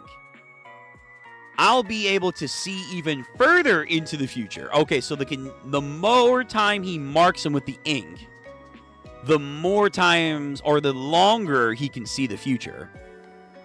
So you're able to see the future, huh? Bro, he's fast. He's fast. He is fast. Okay. Again, this guy's got a lot of hype to him. Let's see what he can do. So, on some Diavolo shit, he's fast. Sees the goddamn, like, future outline of Hakure blitzing him. Like, he clears the distance. If I hadn't activated the G battle staff already, he would have gotten you. He would have gotten you. Yeah, this is actually some, like, Diavolo shit, too. Like, just seeing, like, the future action, and then him about to follow up and then do it. I'd be a goner. Yo, that fucking punch! But again, just because you see something, do you see everything? Like, you know a punch is coming towards you, but can you see the shockwave of that punch? Like, how detailed can it be? Like, he says, oh, I see you, and only you. Therefore, I imagine, alright, do you see me punching the ground, and then from that the ground, debris then shoots up? Are you going to see that coming? What are the limitations of this? So he dodges. He dodges the punch. Taps him again with the staff. So you really can see it. Kui. Or I guess it would be we, because he's French. Polnareff over here has King Crimson. Kui. But that's not all, is it? Okay. Alright. Is he gonna do some Ichibei shit now? Like, oh, by the way, like, you're no longer Hakiryu. Cut in half. You're just Haku. Your existence has been rewritten. He's gone. Woo! Yo, keep up. Keep up. He actually landed a shot. So again, he's just too quick. You can see the future, but if you don't know what's going to be happening in the future, you can't really plan for it. Gah! You still have confirmed it with your own eyes. Right. Yeah, exactly. So if he's just fucking insanely fast within his vision, his brain has to download that information. I like this. This is very smart. So it's a simple attack from your blind spot. So he punches him, sends him flying, tries to stab him, backs onto the ground, and then kicks him. Donkey kicks him. Okay. And he eats it.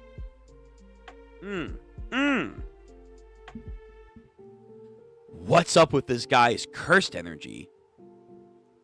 It's coarse, like a file. It hurts. Yeah, Yuji mentioned that too. Like, every time he got hit, it just felt like he was getting shaven down or something. But if I know the attacks are coming from my blind spots, then nah, you can't keep up though. You can't keep up. You can predict it, but he's faster.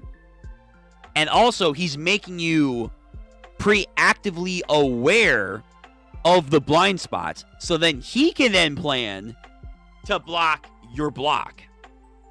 Mind games. Mind games. Too bad. Punches him. Ugh. What does that say? Merde? Merde? I don't know French. Merde. Shit. Tries to bounce back. Too late. Bro, okay. He is fucking quick. Like, he's not taking this seriously. At all. An otaku like you will always find a reason to pick a fight, even over the simplest things. So, I've got to take a break. So, I've got to break it to you, excuse me. Completely. Flies. The poll is still inactive. Okay. Gah. The fuck? Oh, hold on. He says, Tugle. Shut the fuck up. I think, is he like deliberately letting him get hit? Like, he's deliberately letting him get shots off? Damn, wait a minute. I think he gets another cut on Hakuryu, so you should see more of the future. Yeah, I think he did get another shot in, so his power grows even more. Are you trying to say once the vessel known as the heart is sacred, how naive, my vessel already scattered to dust, and all I am now is the turbid flow of emotions that spilled from it. Some haiku shit over here. Now I am able to see 2 seconds in the future. Really? So he only got him twice? Wow. I thought he got him before. Hold on. This entire time, he has not been able to land a secondary hit until now. But it feels like Hakuryu let him get that hit in. Like, I'm behind you. Oh, here comes your attack. Yeah. I feel like he let him get that shot in. Like, again, he's playing with him. Now I can see 2 seconds into your future. So I'll be waiting for you in the blind spot of the future. What are you gonna do? Plan. And fuck you up. Bro, wait. Wait! It was just 1 second! Oh, I hit my camera right now. Bro! What do you mean? What do you mean? Wait. Domain expansion. You can't see it, but I'm trying to do the goddamn fucking symbols that he's doing. This is actually, wait a minute. Hold on. Let me go back here. What the fuck? He's doing some weird, like, almost Chairman Netero. 69th hand. He's doing the 100 type Guanyin Bodhisattva. But bro, you're bringing out Domain for 2 seconds? You want to end this quick. Domain expansion. Restless Gambler. Original raw is meaning sit, kill, and older term for something or for someone running the gambles. Sure. Hakure's doing the Murdra. Benzinthan, one of the 7 lucky gods. Yeah? That's what that is? He is all about money, so I guess he would be about luck, too. So he's doing some weird Buddhist or Shinto shit.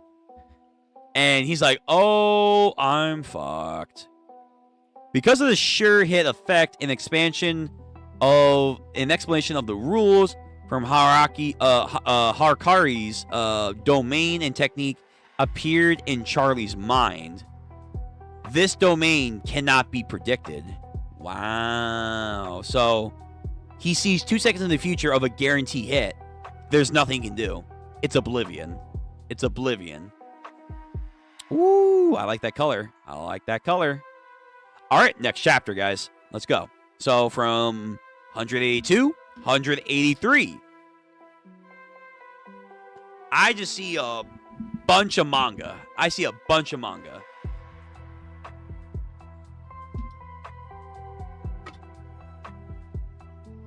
All right. Chapter 183, Tokyo number 2 Colony, Part 3. Alright, this guy is feeling it. This is the guy's technique.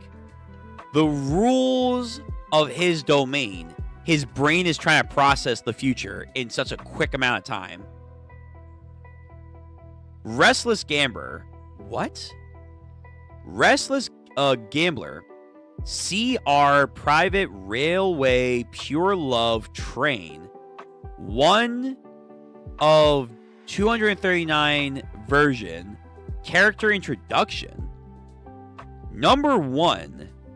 Satoya Aya. Yuki's childhood friend, currently performing large-scale embezzlement from regional banks. What? Alright, this is a weird domain expansion. I think this is part of the domain. Let me open this up. The text is fucking small. Amano Gya Sorry? Yuki's boss. Project manager by day. But at night, at night, what happens at night? I want to know what happens at night, please. 3. Asigari Yumi.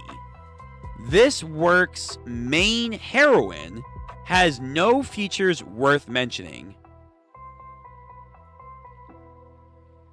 Are these like character rankings? For what, though? 4. Kato Sora. Yuki's university classmate, a freelance musician, cannot distinguish a guitar from a bass. That's odd. 5. Ryo Shimzui. Yuki's workmate, highly educated and proud, currently developing Sora's. Okay. Who the heck's Yuki? Yamagani Sayaka. Yuki's little sister plays DS during class by distinguishing it as an electronic dictionary. Yo, smart. Smart girl. Very smart girl. Number 7, Yamaguchi Yuki. Here we go. This work's main character has no features worth mentioning. So the main characters have no features, apparently. Okay. So Yuki's workmate, Yuki's university person, Yuki's little sister. Main heroine, aka probably love interest. Yuki's boss. Yuki's boss looks great. Yuki's childhood friend. Okay. All right. Where is this going? What is this his domain expansion? Hakure's domain expansion. The rules of his curse technique were transmitted to Charles, or so it should have been. Okay. Oh, here we go. We got text. Everyone, saddle up. We got some Togashi text going on right now, and some nice depictions too. Here we go. All right, what is happening here? Rules and explanation. Restless gambler uses real-life pachinko machines as a basis for the domain. The rules are simple. Match 3 icons and hit the jackpot. Okay. If that happens, Hakuri, will get a certain reward. I'm looking forward to seeing what kind of bonus it's going to be. The game flow. Normal, jackpot, after a specific number of times. Probability change. Time reduction. If I activate the performance ability more than once, it'll enter reach mode. Jackpot probability is a 1 out of a 239 chance. Probability change in rush rate. Interesting. Okay. Normal. Jackpot. Probability change. Time reduction. After a specific number of times. 70 or 30 rounds. 70 to 30 rounds? Holy shit. Probability change insurance rate is 75%. Okay. Preview performance. Collected balls. Green, red, golden, big chance. Pseudo spins. 1, 2, 3. This man really is like some hardcore gambler over here. Of course, I can choose the performance, but the hype level still depends on luck. Okay. Shutter. Green, red, golden. Big chance. If it's rainbow colored or the 4th try, it's a guaranteed jackpot. Yo, gotcha. This is actual gotcha mechanics. Translation notes. A reach. Whenever your spin gets 2 of the same numbers, and you're forced to you're forced to wait for the outcome of the 3rd. Interesting. Okay. CR Pure Love Train. Reach actions. Transportation IC card reach. Commuter seat scramble reach. Enduring a full bladder on the express train reach. Precise last Friday's last train reach. Hype level 1, 2, 2 again. 3. Big hype. What is happening? Hitting the last train each gives a Furbish hype level of over 80%. Chance up. Know this. Yumi's background, whenever entering reach mode, a special image of the heroine Asagari Yumi appears. Amanogawa's sudden appearance. Amanogawa's senpai suddenly appears to help during the reach performance. Group preview. If it's not related to trains, does the guarantee a jackpot? Even if it's a reach with low hype level, there's still a chance at jackpot even if you get a chance up. Pull to your heart's content. Gotcha mechanics. Extra high though. probabilities, and whatnot. Okay. That was a lot of dumping. What does it actually do in practicality? Translation note. The performance looks like multiple spins, but actually just one used to build audience's hype level. Okay. Ugh. Don't transmit other crap like that into my mind. Wait. Is that what he's doing? Is he like trying to genuinely bog him down with useless information? That's actually kind of terrifying. And then we have a bunch of suitcases around him. It's the normal stage. Flick. Blocks with his dagger, or his polearm. A green. Red. His attacks are the preview performances. So he threw a green ball. 2 red doors appear to try to slice him. And once the preview's over, reach mode begins. Reach. Kato Sora.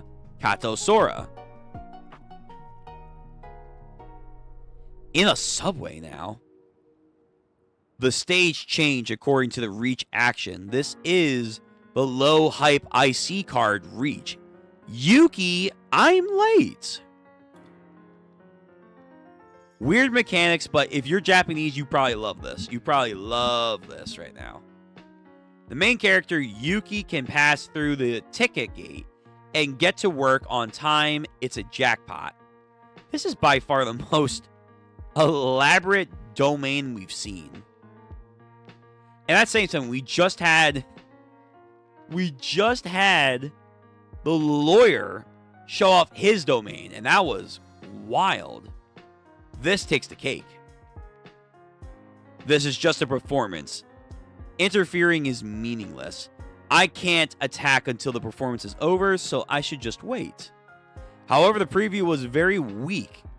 This reach won't hit. Yuki, oops. Either the preview nor the reach outcome can be predicted by the technique.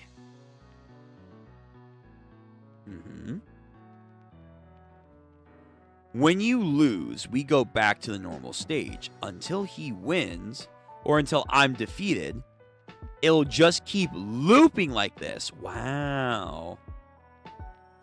If he hits the jackpot, too bad, I'll lose. So essentially, he has an infinite loop to hit the jackpot, and once he does, he's gonna fuck him up. So far, so good. No. It's not all good. Stop desecrating this work.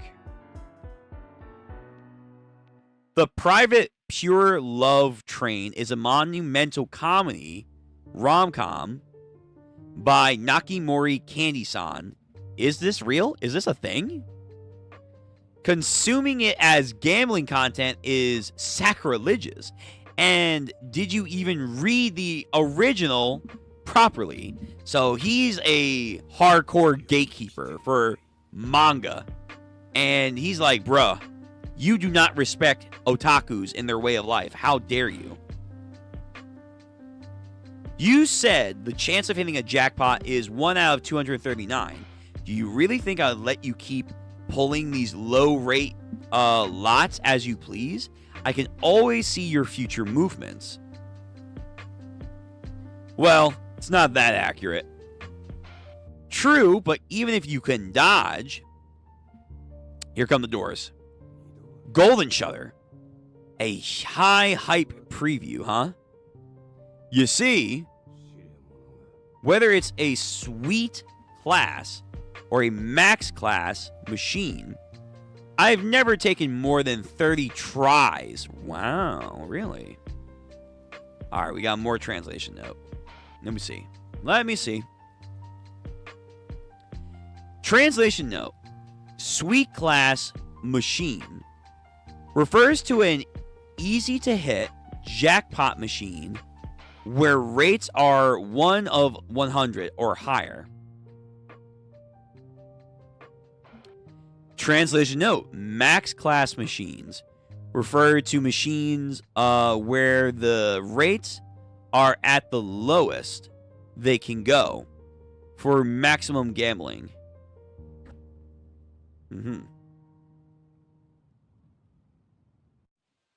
Raise a punch. Reach. Draws 2 of the number 3 girl. Blocks the punch. What are these doing, though? This is precisely the last Friday train reach with a hype level of 80. Yumi, today was very fun. Yuki, yeah. This is wild. This is a wild domain. Living out some weird rom-com fantasies. They continue to fight. A train pulls in. The train has arrived. If Yumi can't catch the last train home and reappears on the opposite platform, it's a guaranteed jackpot. Fever reach. I can't focus on the future. Line 2 train is now departing. This is bad. Go. Please go home, Yumi. Go. Go back home. Yo, he's trying to, like, impart his own will on this goddamn fictional character that's being brought to life with this domain. The train. Ooh. Ooh, he's not there. Goes in for another attack. Ugh. If victory depends on skill and not just luck, then perhaps you might have won. Oh. Yo, Yuki and the girl. Yumi. The last train left already. He got a jackpot. He got a freaking jackpot moment. That's wrong. Nah, you need skill to capitalize on your luck. Look at this guy. Look at this dude. The probability change has been summoned. He changed his probability. He gave himself more luck. What is this domain? If he hits the jackpot, too bad. I'll lose. So far, so good. No. What a weird domain this is. Alright, that's the end of chapter 183 of JJK. Wow. Alright, let's get into chapter 184. Panda? We cut away to Panda?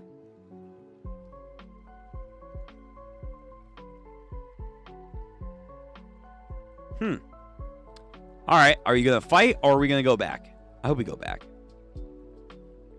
Right now, I'm not a panda. I'm a teddy bear. The smell of blood is thick. There must be about 3 people dismembered here. Like Hakure, Panda also went to Tokyo Colony number 2. The situation is... Chapter 184. Tokyo Colony number 2. Part 4.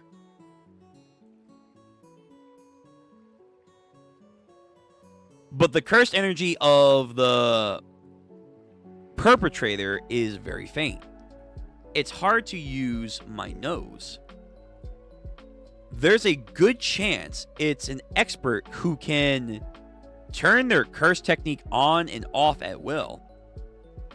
My mission is to find and negotiate the angel. Well, they're already there with Megumi, so not doing so well. Not doing so well. Originally, I had planned to leave all the fighting to Hakuri, but I also hadn't expect us to get separated so swiftly the moment we entered. Random teleportation when you enter the colony is such a bad taste. Even though I need to leave this place fast, it'll be bad if I act rashly and get found out. So all I can do is be a teddy bear and endure. Sure. That's a strat. No. Aren't I a panda? I guess so. No one knows them doing some goofy stuff. Sure. Oh, no. Oh, Panda, you're fucked. You're actually fucked. Panda's gonna fight this guy? Like, the moment the culling game started, or unofficially started, he already took out his entire colony. Now he's moved to this one. Oh, no. Nani? Something wandered out of, what? Lino? Refers to zoo in Tokyo. They're known for pandas. Yeah, that's it. Must be hard walking around on two legs. Yo, he's going incognito mode. He's going panda mode. Kogani, here. Is that a player? What? A player, yep. Wow. Kogani's like, yep, that's a player. And then immediately zooms. Okay. That's a function. He didn't know that. He did not know that. And gets his stuffins ripped out. Yo, Pando. Not showing off, man. Such shocking speed. They're too heavy. Then brings his pole arm. Another damage. Hits him into one of the shipping crates. Not only that, it's like Fushiguro Nue. His cursed energy has the same property as electricity. So this guy is lightning. This guy's body is naturally always electrified. Ooh, he's going into his, what's it called? The gorilla mode? Yeah, I think it's the gorilla mode. In other words, there's no way to defend against it. Heh. But in that case, I am the same as well. So hits him. Unblockable drum beat. Internal damage. Not bad. Not bad at all. However, with that, he took it. And then I think he's going to grapple his arm.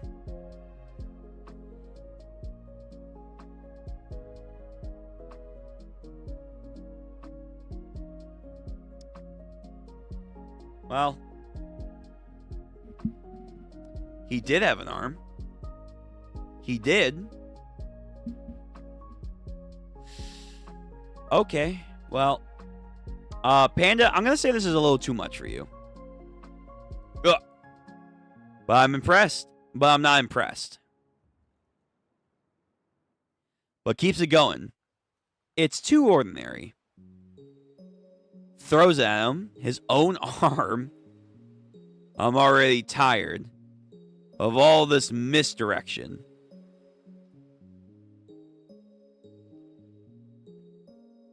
All right. He does something to the ground. But then this guy just speed blitzes him. Sends him more into a shipping crate. Weak. Too weak. Sukuna, you know where he is? Sukuna? What for? Whatever is it can it be? For Itadori? No clue. Sounds like you know something. Just spill it out. I'll be merciful. My uncle goes by that name. Are you looking down on me? You're the one underestimating me. My big sis is shy. A very shy girl. Ooh, we're seeing more of his transformations. She's so shy that she'll kill anyone that meets her eye. Alrighty. What is he turning into? A Gundam?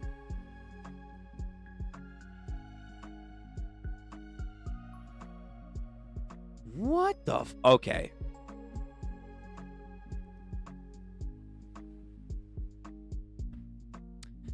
What am I looking at here? What did Panda do? Obviously a transformation. What did he transform into? It feels like some weird alien triceratops. So makes eye contact with these big eyes, these massive eyes. All right, so that was a hint. Eye contact, something happens, connection. With his electricity like cursed energy, Kashimio can create separation of positive and negative charges. He transfers the positive charge to his enemies with his attack, while stopping the negative charges accumulated in his body from discharging to the ground, using this to guide said charge towards his opponents. Okay. More scientific with his electricity. Panda once again eats it. Oh. Panda turns into his sister in a lot of ways. A lot of ways.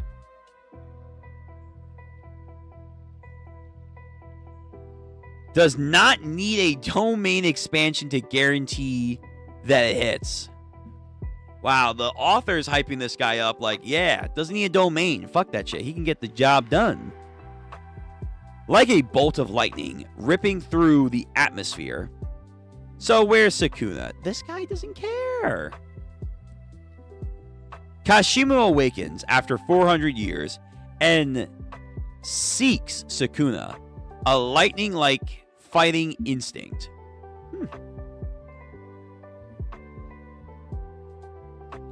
All right. we got a favorite. We got us a favorite amongst the coloration. That's wildly very good. Very, very good.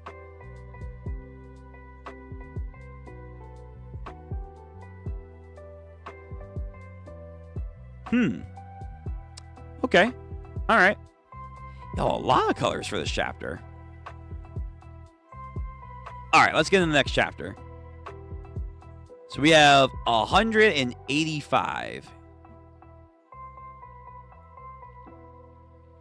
Your defense is full of holes.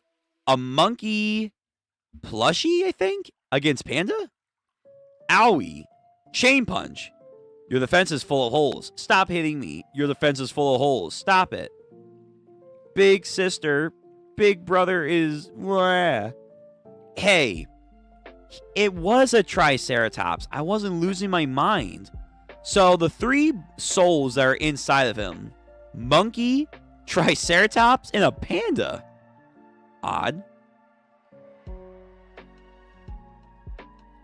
Why did you bully Panda? I didn't. It's just a game of weed pulling. Oh, really? Then Panda should get a turn in next, right? Fine. Panda, you gotta fight back sometimes. Ooh. Little panda brother like, hey, Oni-chan. Then gorilla.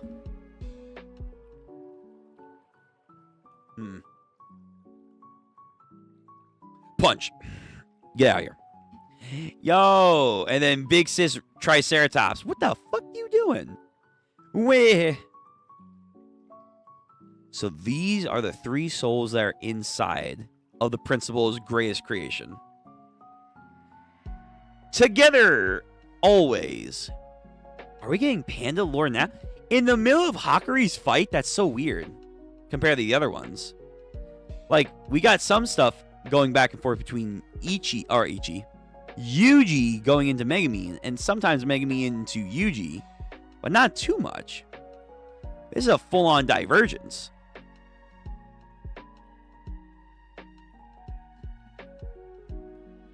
Don't follow us.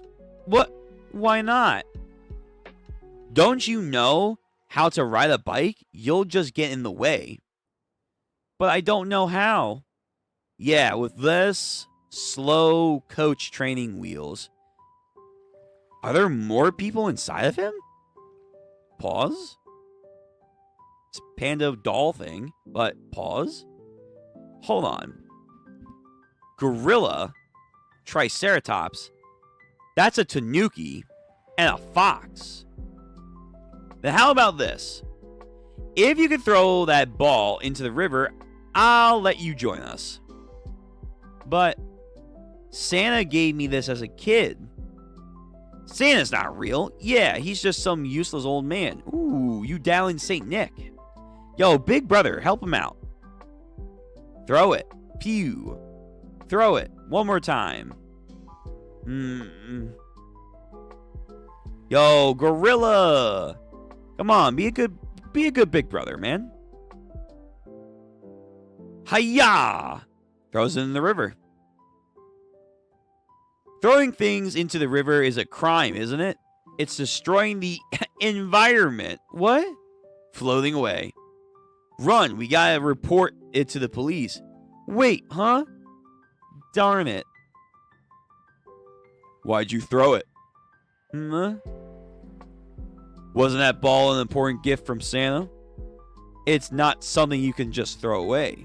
Are you stupid? It's because I wanted to. Play with my big brother. Aw. Yo, gorilla, shape up. Wah. Oi. Yo, big sis, you gotta make sure this guy over here gets his shit together. Bird. Gory. No matter what you have to say for yourself, you went overboard today. There's a difference between you bullying him and other kids bullying him. When the latter happens, you're the one who needs to keep him protected. You are his big brother. Sis is always playing with the girls, so don't you get it? When Panda's there, I can't have fun. He always wants to team up with me. But being in a team with him always makes me lose. Haven't you noticed that he always checks if you're there before crying? Using that little brother energy to him.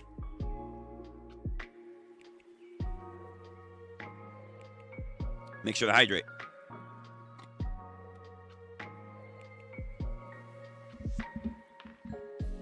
I never had a little brother. I've only had a little sister, but I imagine this is kind of the inner dynamics of this kind of siblingship.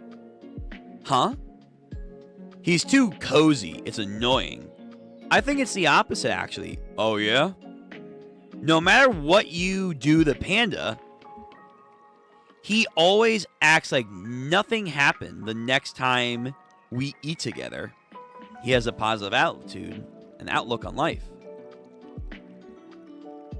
That kid doesn't get angry at you or hold a grudge. Yeah, let me rewind. He doesn't hold a grudge. He just thinks this is how his brother should be. Does a little painting.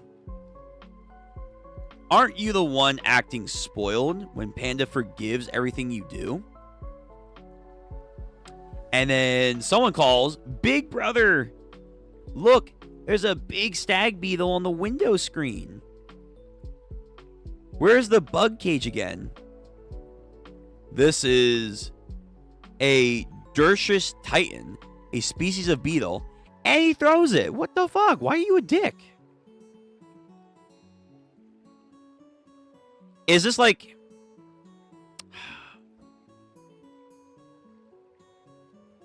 I wonder if he's trying to give him tough love, not leave him alone, but for him to stand up for himself.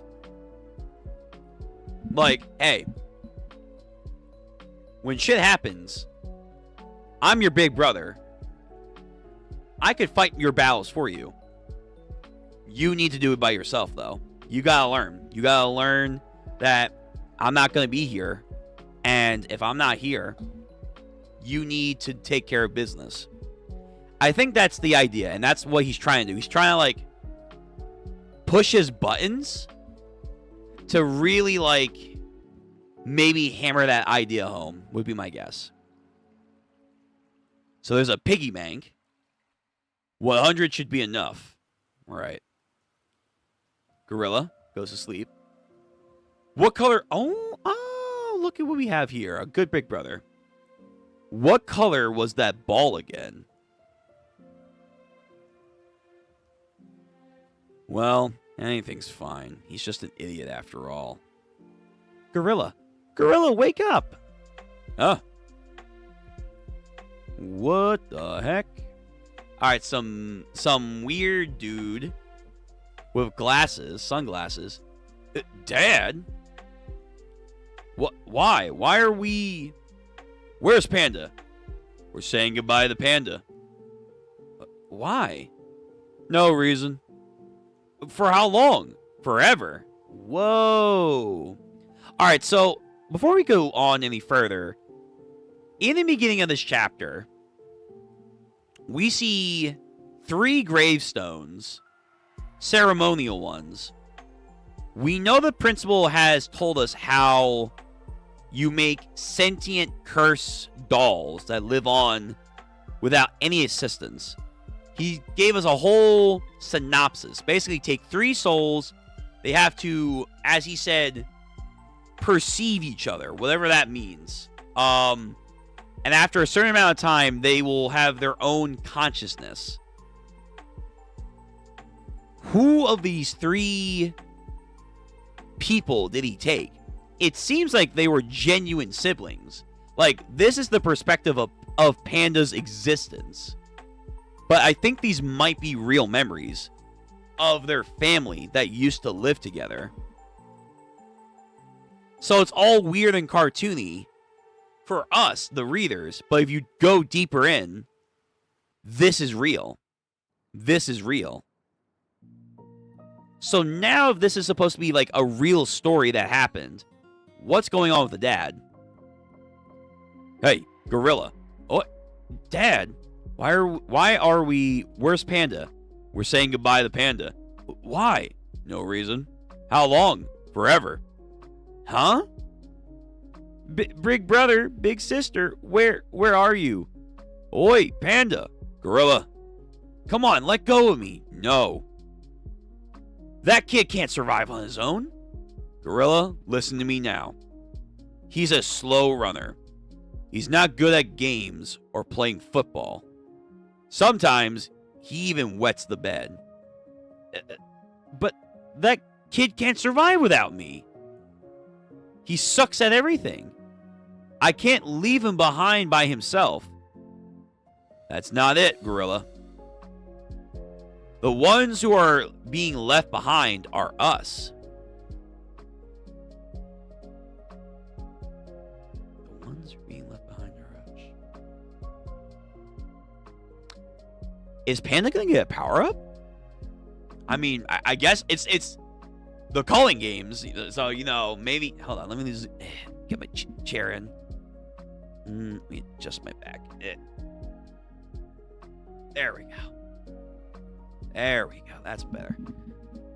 Is Panda going to get a power-up from this? Is he going to lose his 2 sibling souls, merge them, or sacrifice them, and then he's going to get a power-up in of himself? But then wouldn't he die? Because he's not what the principal made him. Not in the sense of he needs to stay who he is. He can't, like, grow on his own. How does this work? Okay. The ones who are being left behind are us. Huh? Let him go. You're his big brother, right? But...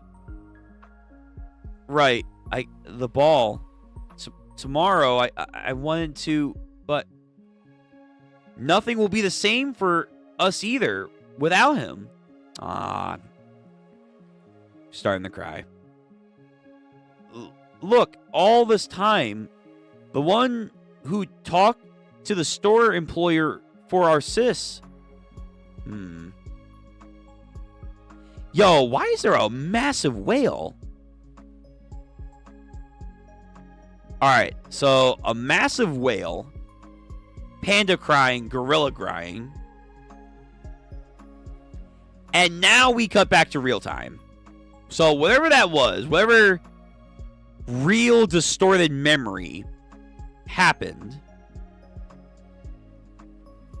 and now Panda's on the ground, fucking destroyed. I receive any points. I didn't receive any points. Does that mean he's not dead yet? It's hard to read in the expression of a panda. That's no good. Spit it out. Where's Sukuna? Yo, this motherfucker. Where's Sukuna? Where is he? Come on. Sorry. Yo, this is brutal. A panda's jaw is very tight, you know. Oh, I see. Then I'll make sure you'll never open it again. This guy's a savage.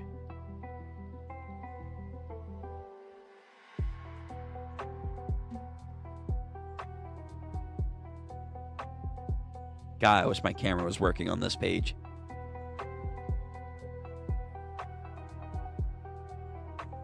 Did he defeat the mangaka off screen?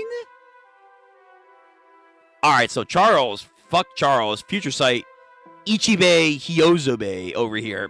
Nah. Meh. Nah, mangaka, who gives a fuck? Gambling gotcha. Gotcha. Bud comes in like a goddamn phoenix. Breaks whatever the hell that was. Oh, wait, that's a shipping... Wow. He breaks a shipping crater like it's tin can. Did you lose some weight, Panda? Hakure. Yo, this guy is like... Oh, this is a fight. Yeah, get ready. Get ready. I was thinking the Charles fight wasn't like that interesting, but damn, I didn't think he was gonna off-screen him. Oi! Don't you get me too excited, you hear? A feverish entrance. Okay. Yo, why are we coloring the panda scene with his head on a spike? That's a little much. Yeah, that's what I'm talking about. That's what I'm talking about. Look at this. Look at this.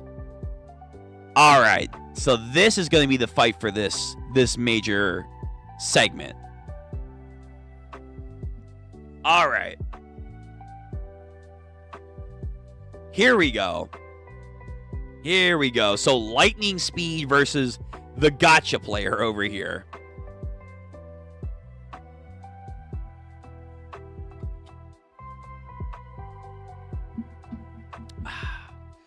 All right. Let's continue. Let's continue.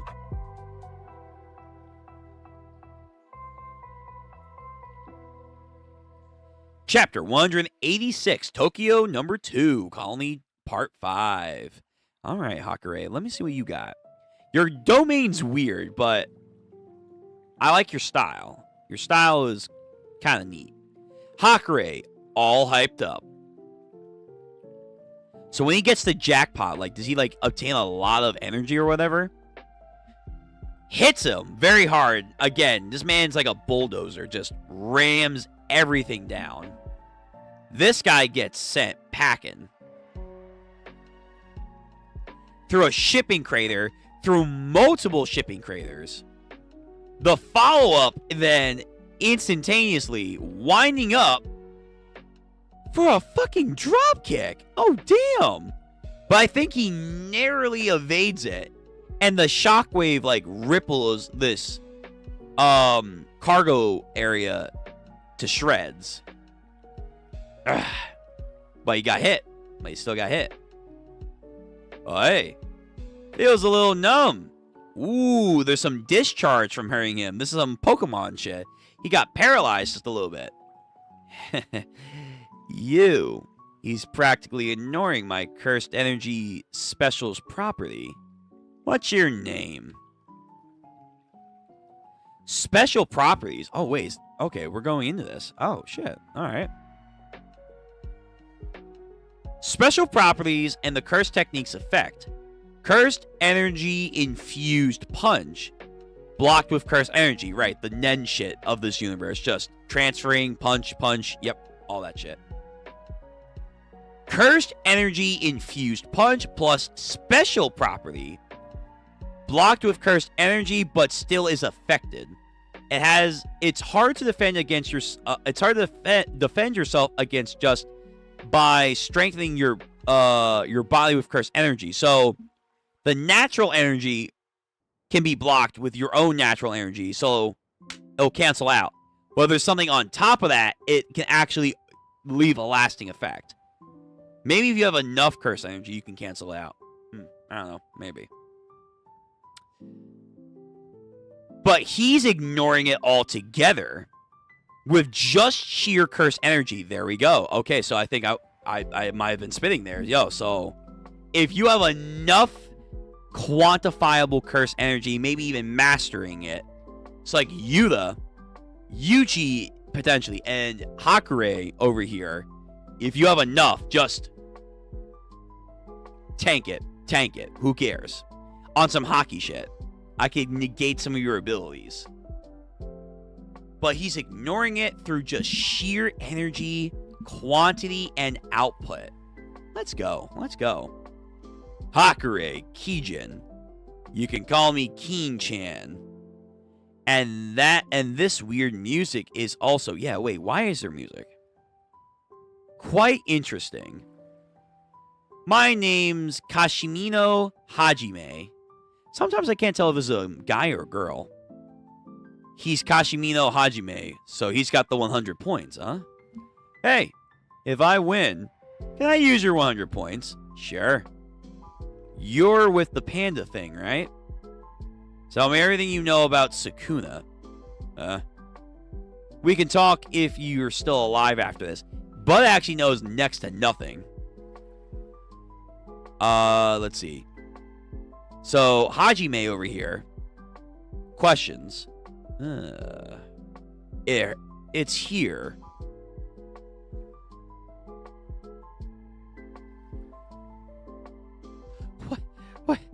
What the fuck are you doing? I don't think I can show YouTube this. What the fuck are you doing? He's turning into Pooty Prisoner. Nudist beach. What? Alright, is his domain still in effect? What are his abilities? The surging curse energy pulses within me. Kanji reads as curse energy, but the Furigani reads bonus. Alright, so his clothes don't actually get ripped away. That's like a metaphysical representation of how he feels. Sure. Hajime goes in for a kick. Probably is futile, though. Yep. So he's doing his combo moves, but he's tanking it. Dude, Hakure is a fucking tank. He does not care. What's going on? He suddenly lost the will to fight or something? Hey, don't you disappoint me as he gets cut off.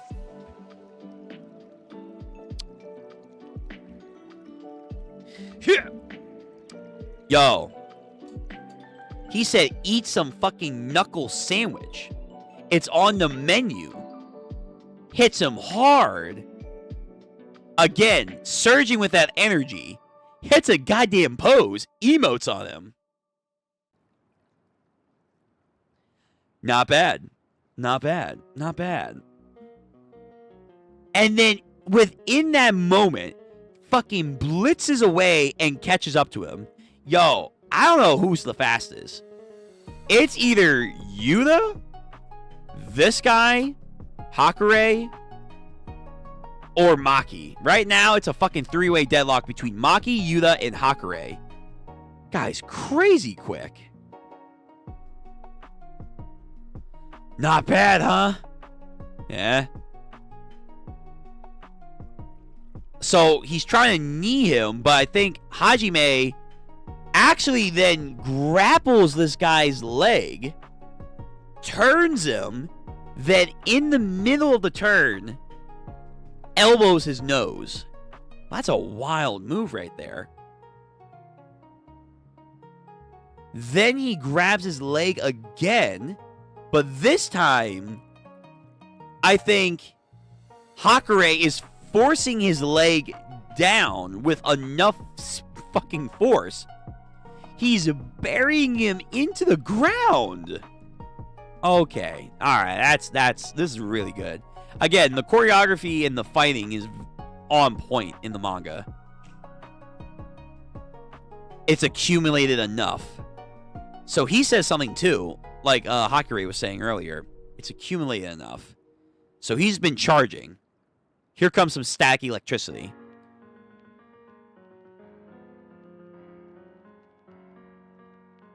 Hakure.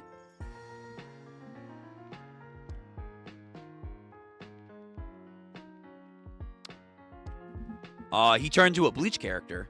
Essentially speaking, he got turned into a Bleach character. His arm, his left arm is gone. It's gone.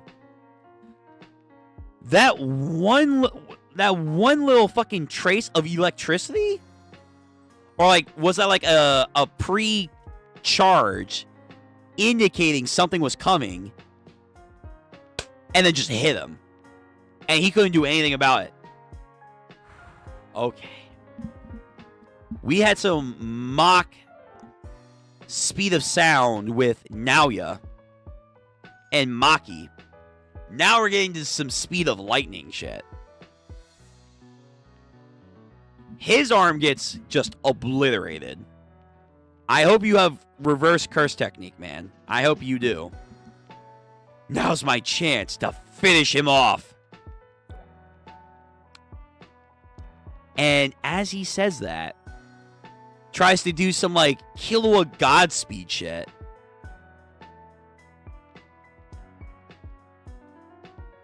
Where are you going? Where are you going? Where are you going? You think losing an arm is gonna stop him? Punches him again. Oh no, I'm sorry, kicks him. What the hell? He countered from over there? But that's already... Yes. Oh, he has reverse curse technique, I think. His arm is now back. What the hell? When Hakure hits the jackpot during his restless gambler, his prize is that during the round, aka 4 minutes and 11 seconds, immediately after hitting the jackpot, when the theme song for Pure Love Train, If You Stand There, plays, infinite curse energy will flow through him?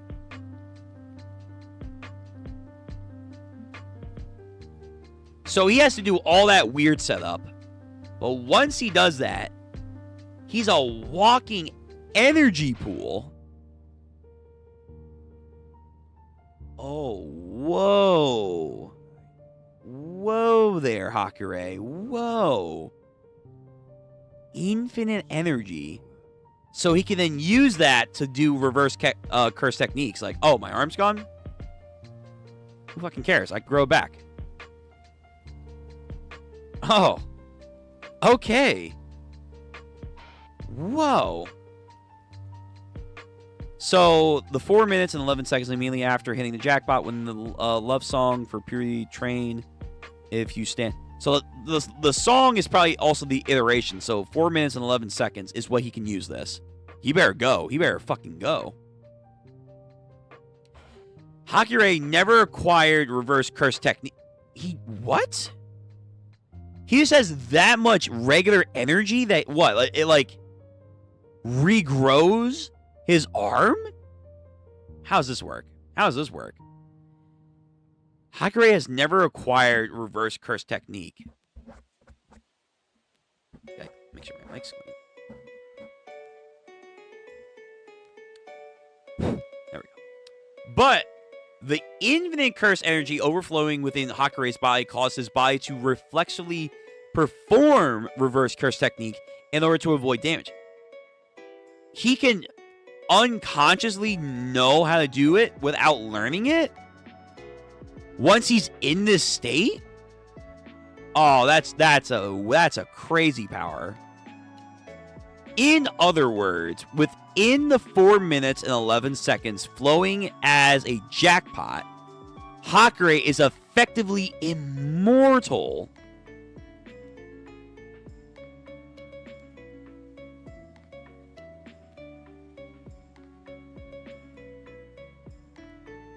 Even with purple?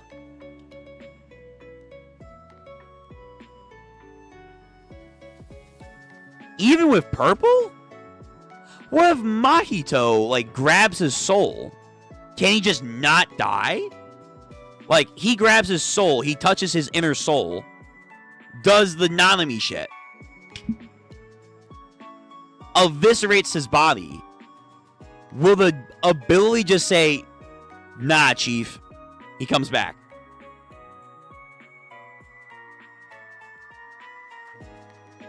Alright, well, no wonder he has such a weird, convoluted domain expansion. That's a nasty ability. That's a nasty ability. That's a great prize. Additionally, there's additional stuff, too. Oh, my lord. The music ended. The flow of energy is slowing at the same time.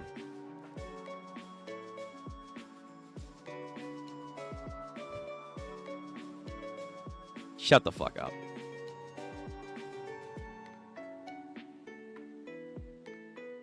Doing some Tai Chi over here. Domain expansion. He's double tapping his domain. He's double tapping the domain. So as his energy pool winds down from infinity, he still has a lot in him. He uses that opportunity again to activate the domain to what? Get the jackpot again and refresh it? Oh my. I mean, he says it doesn't take him more than like 30 rounds. But still, that's with his luck and determination. He could get the jackpot again if he's lucky enough. Because he can recover his curse energy and burn out curse energy technique during this round, as long as he continues to hit the jackpot, he can expand his domain as many times as he wants. Dude, he's a hacks. He has the infinite hacks. A continuous domain expansion. Brother, that's gnarly. That's gnarly. That is absolutely gnarly. All right. I can see why people were saying, I'm going to like Hakure. And why guys were saying, like, oh, yeah, in story, he might be stronger than Yuta. Conditionally, sure. But I'm not going to lie, man. Not only does he have infinite energy, he subconsciously can use reverse technique without actually learning it. On top of that, he can multiple tap his domain expansion before the time runs out to keep hitting the jackpot over and over and over and over and over and over and over and over and over and over and over again.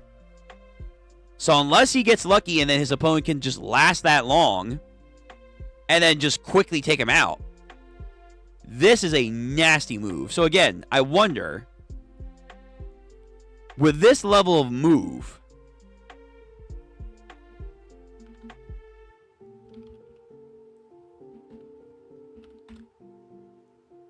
with Mahito's soul ability and how that works, if he grabs you, if he can grab you and activate his like 2-touch kill,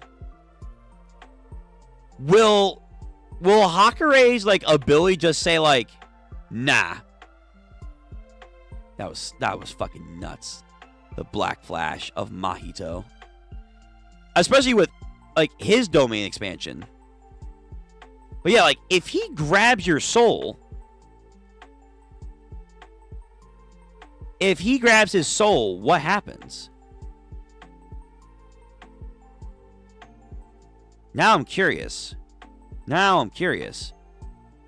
Whose ability outclasses who?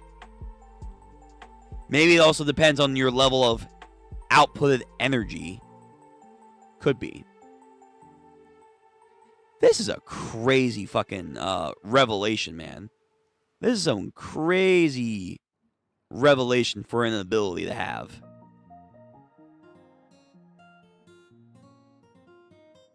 Fucking infinite energy. Alright, let's continue. I want to try and finish this fight before we end the night. Okay, here we go. So, we're now on Jujutsu Kaisen Chapter 187. Please remember, if you're here live or watching VOD, make sure to like the goddamn stream, comment, because YouTube and I love having comments on here. We eat them up. And hit the bell notification, that way you know when we go live. And of course, subscribe to the channel. Now, because the sure hit effect on Hakure's domain is harmless, the curse technique information is forcibly transmitted and activated quickly. You're mind-fucking him, man. That guy's cursed energy became infinite because he hit the jackpot. The activation speed surpasses even Mahito at... Really? Because Mahito's thing, like, is damn near instantaneous. That was like the whole damn thing. Like, it was damn near, like, there's already, like, the sure hit thing. But then, like, his domain was like, oh. Like, you can't dodge it. There's no dodging for you. Like, once it's activated, unless you can do a simple domain, you're fucked. Unless you can do a simple domain, you're fucked by his goddamn domain. That's crazy. That's... Alright. Well, he's living up to the hype. The state of his domain directly flows from the last time he expanded it. Insanity. Before Kashimino gave up activating Hollow Wicker Basket, he first understood the rules of Restless Gambler. Is that like his domain? What's this? It's blurry as shit. Let me see. Okay. Let me open you up because you're not being able to read. Let me see. Here we go.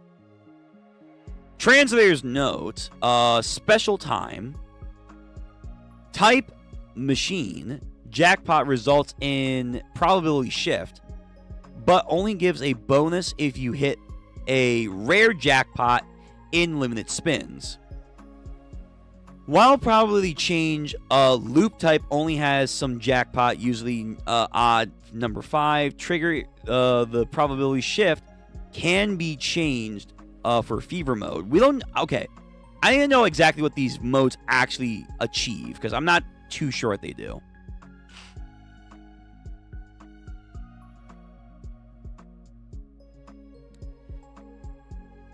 Private Railway Pure Love Train isn't a ST type. It's a probability change loop. Last time the guy matched up odd number 3. So you also get the information from the previous time he does that. Interesting. He first understood the rules of the gambler. As he fights, Kashimino Hakikari unleashes his continuous domain expansion. Gnarly. In other words, the next thing on his route to a guaranteed jackpot will be... What is this? Enter probability change. Yo, he's changing his causality, his luck in here. Aiming for a dealer repeat. Chapter 187, Tokyo, number 2 colony, part 6. So all the gacha characters in their swimsuit. Nice. Looks like you're in good shapes. Sure am. How about you? No shit. You're no longer an immortal at the moment. Round. Immortal. Probability change. Not immortal. Jackpot. Becomes immortal with the round. Gotcha. So once he activates, he does still have a lot of energy, but he's not immortal anymore. Translator's note. Oh my god, so much. It's a mahjong term for when the dealer wins and retains the dealer's position for the next round. Sure. Gambling reasonably or whatever is impossible. Fine words, if you can say the same thing. So they both charge into each other when you die. Fists are flying. Bodies are clashing. Heads are rolling. Hakure is bleeding and taking the brunt. But he's muscling through, so he takes the attack. And keep going. Look at this guy. Look at this guy. Oh, wait a minute. Oh, I get it. Oh, I get it. At least I think I get it. He's in probability change mode. He got hit across the neck. He's about to pass out. Glass breaks. Inside the glass, you can actually see the him that got hit. And now he's fresh and ready to go. He changed his probability. He changed his luck. Oh, fuck. He actually has causality manipulation within his domain. Oh, fuck. Okay, alright. This guy might be a problem. Yo. Yo. Huh? Nani? A pseudo spin can re-roll a single sequence. He has a re-roll? Because of the previous action of Pure Love Train, the probability of a jackpot exceeds now 20%. It's extremely high hype train preview. Translation notes, pseudo spin is a simultaneous action where it looks like the number has stopped, but the action hasn't. So basically, rewrite. Brother, this guy has a gnarly domain. Complicated, but gnarly. Hydrate. Since it normally carries a high risk of being a dud, Hakure usually wouldn't use this outside of a probability change mode. In this case, because he won the jackpot, he has a lot more greater luck, thus, this ability was going to work. Wow. Oh, man. Oh, my God. This power is... Holy crap. Hakure goes in, charges at Hajime. They're again continuing their flurry of blocks and blows. Again, Hajime lands another fatal blow on Hakure. Is he gonna change his luck? Keep going! Ugh. Oh my god. How many times can he do this? I guess however many he can get lucky. You know what this feels like? Hakure's ability with his luck and shit.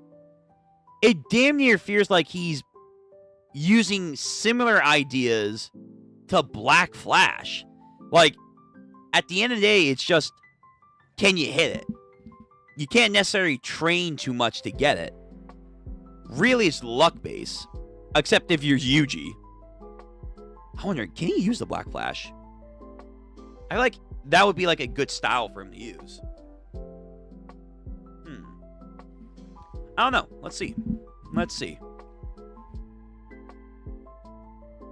Alright, so changed his outcome again. They're hyped up. They're going in.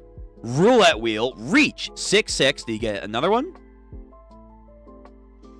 Yugi Haria. Hari, this train won't stop until Shino Yakigani.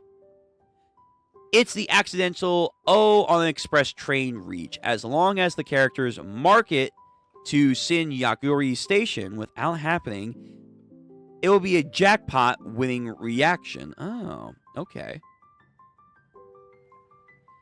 Something broke. Noburi. Press button. Oh, I don't think he got the jackpot. I don't think he did. But as that happens, I think he breaks it. Alright, so something's happening. They're like trying to cancel out each other's moves. So he's trying to cancel the jackpot from happening. But Hakure is like, nah, it's gonna happen. Hurry. Phew, I finally made it. He got a jackpot. He actually got the fucking jackpot. Yep, so now we're back outside of the domain. And thus, the music starts again.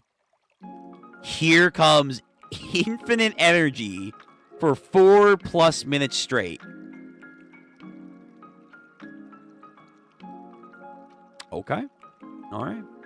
But he's got to be careful. Once he activates, I think once you activate the domain again, it kind of like takes away that infinite energy to do the thing. So you don't want to use it like immediately at the start of the 4 minutes. You want to like use like a couple minutes of yourself. It begins again. The 4 minutes and 11 seconds of invincibility mode after winning the jackpot. Yo, Hajime, you're living this pretty well, man. You're tanking this. With unlimited curse energy becomes fully automatic curse reversal technique. But the jackpot matched even numbers this time. True, not 333, 666. That's the mark of the beast. Even if he expands his domain the moment the 4 minutes and 11 seconds are up, the probability change will have ended. It won't be an immediate jackpot like this one. So now he's saying, even if we go back into this cycle again, it's not the same. I kind of get it. I kind of get what's going on. Hey, what's going on, Wang's play? What's going on? We're reading JJK right now. Hakure's ability is fucking crazy. So if I can get out of this 4 minutes and 11 seconds, I can win. Yo, he's got the Toji expression. But that's what... I've seen this. I've seen this before. I thought this was a Toji panel or something. But that's what small fries would think. So you could outthink Hakure's ability. But he says, fuck that. Come at me. Come at me. Okay. All right. This is an interesting manly battle over here. It's weird, but it's kind of intense. And now this guy is discharging a whole static field. Turn up the music. Turn it up. He said, yo, turn it up. Let's go. Let's fucking do this shit. Prepare your living funeral. And Hakure's like, oh, fuck yeah, let's go. Within these 4 minutes and 11 seconds, I will slaughter even an immortal like you. I like that attitude, man. I like it.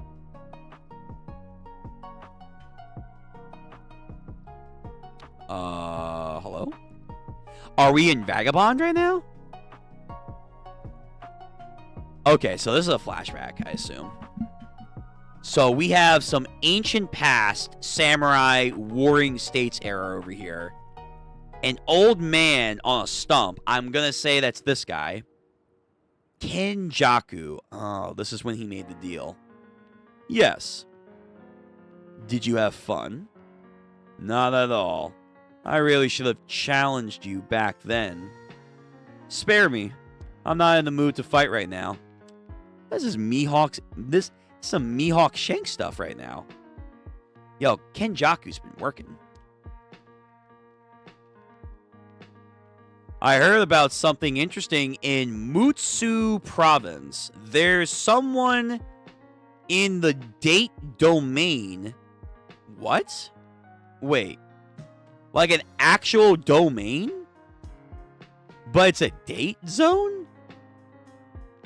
Why? Why would you have that?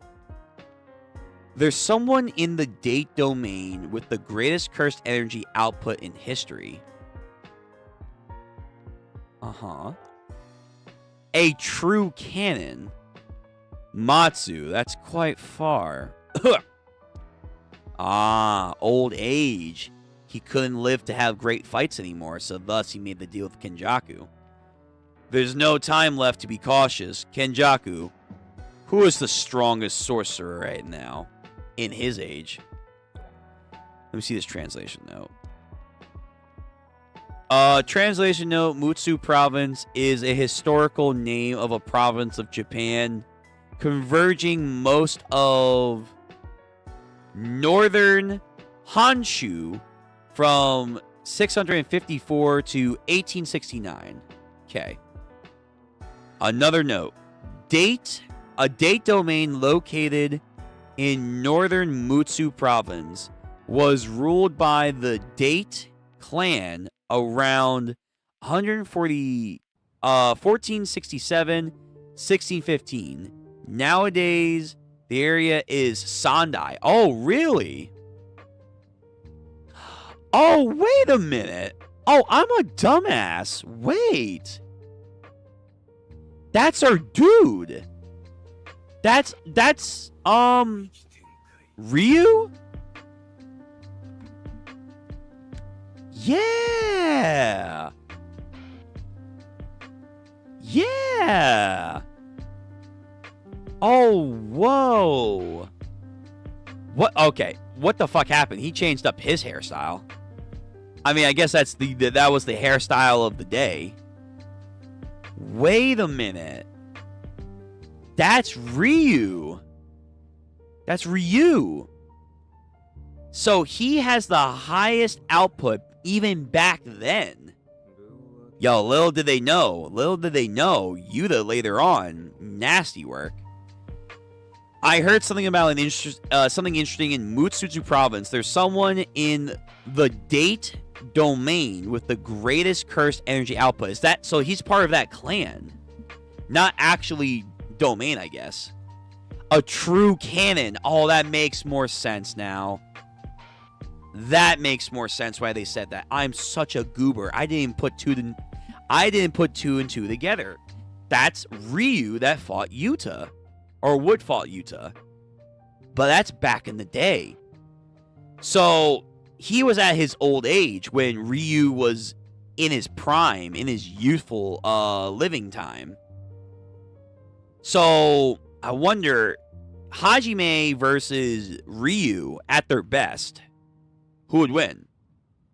I want to say Ryu, but we're seeing Hajime right now fighting Hakure, and Hakure apparently might be better than Yuta in certain instances.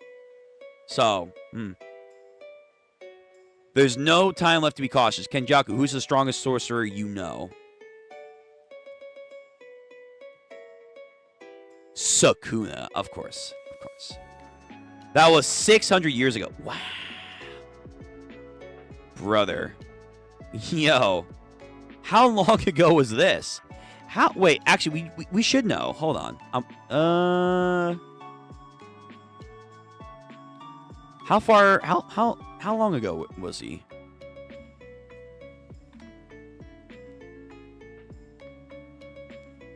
Yeah, when he was introduced.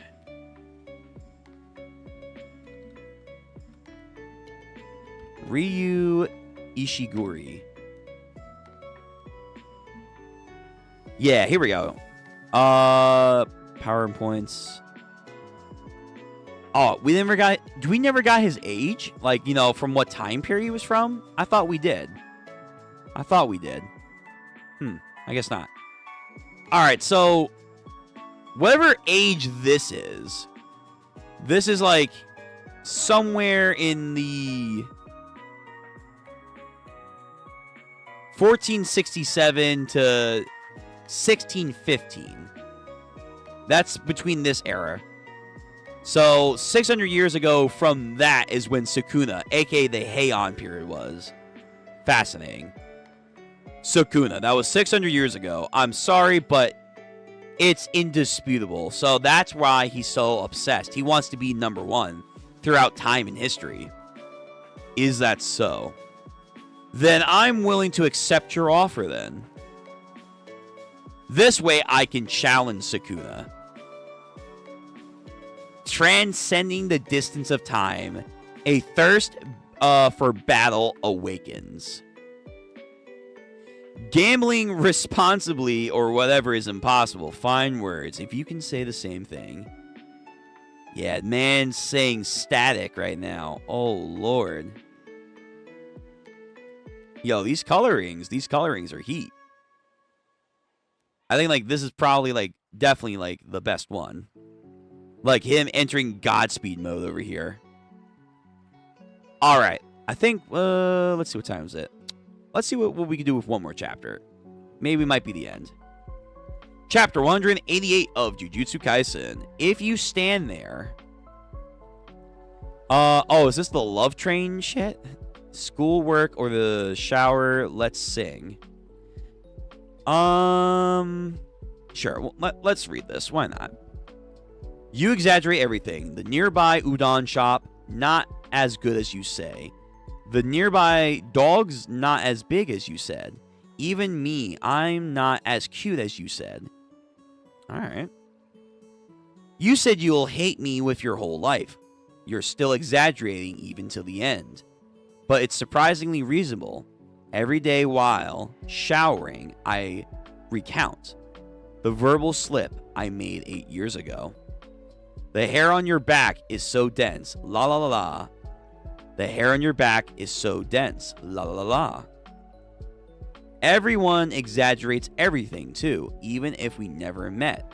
Never lost our hair. Never changed our jobs. Somehow, it's always worked out. But what if it doesn't? Sometimes, I exaggerate too.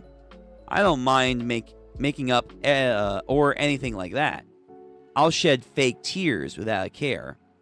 Let's get off the next stop. Just me alone. Okay. Alright, zooming. We zooming. Here we go. Hakure and Hajime are now blitzing around this, like, shipping yard. Chapter 188. Tokyo, number 2. Colony, part 7. Hakure's 4 minutes and 11 seconds of invincibility immortality begin. So, he's not going to run and hide. He wants to face it on. Head on. Power. Hits a shipping crate. Throws it. Hajime. Yeah? Take it head on. So we have Ura Mura. Back and forth to each other. Yeah, wait! Actual... Okay, hold on. They're actually doing some JoJo shit over here. Whoa. Okay, I like this. Now we're cooking. I like this. So just boom, boom, boom, boom, boom, boom, boom, boom, boom, boom, boom. flattening the shipping crate. And then Hakure coming in with a big punch. But Hajime, with the reflexes, dodges, about to land and kick down on Hakure. Then follows up with a shipping crate, like, piece of steel, smacks him in the face, and his face gets ripped apart. So he's got to be careful of his time and how much damage he takes, probably. Curse energy comes from the stomach. Iroh? The chi comes from the stomach, Zuko. You must unleash the power of the great ocean. Yeah, Iroh over here. But reverse curse technique operates from the head. Is that right? No matter how powerful the reverse curse technique is, a single blow to the head can kill. So, I will pinpoint my lightning and make it explode in his head. But is he actually immortal? Because if he is, that shouldn't work. But I don't know. Let's see what happens. So, pinpoint, lightning, boop. Oh, this doesn't look good. Die. And as he's about to explode from the inside out, but the moment is broken, healing will start from there. While the damaged brain is healing, he expels my curse energy from his nostrils. Wow, that's creative. You almost got me there, Kashimo. So, is he actually immortal, or is he like pseudo-immortal? Just saying. Like, is this some like Hedon type immortality where it's like he's not really immortal? Like, there are ways to kill him. It's just you would have to do a lot. Or is this like Bond from Seven Deadly Sins? Like, yeah, no. Unless you have like some like causality or reality manipulation, there's like no way you can kill him. There's like no way you can kill him. I feel like it's the former. Where like Hedon is immortal, but like if he goes up against a truth-seeking orb, he's kind of fucked. Yeah. He's kind of fucked. Let me see. Let's see what happens. The round will end in 8 seconds. All right, we're reaching the climax. Absolutely just bombards Hajime with a bunch of blows. This guy. His movements are even faster now. The attack of his probably are some sort of requirement, so he shouldn't be able to use another one like that for now. Then now's the time to takes another hit. Makes his strike. Again, this cacophony of blows is very awesome to see. He fiercely sacrifices my immortal body to take me out, huh? I've accumulated charge enough. Here we go. Again, he charges himself up. Big thunderbolt across the yard. And then with his pole, not just you, Hakure. I assume this guy has a domain. Oh, goddamn, this thing's trying to spoil me. I assume he has a domain. Translation note, GG. Return electricity strike. Instead of return stroke. Okay, like lightning.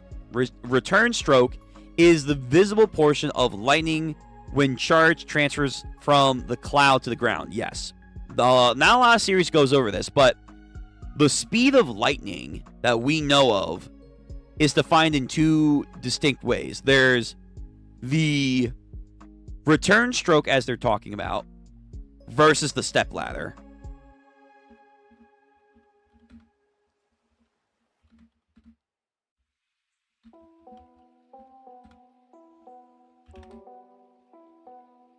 Essentially, it boils down to the return stroke is the actual plasma that we will see visible and will go connecting to the ground and then back up again.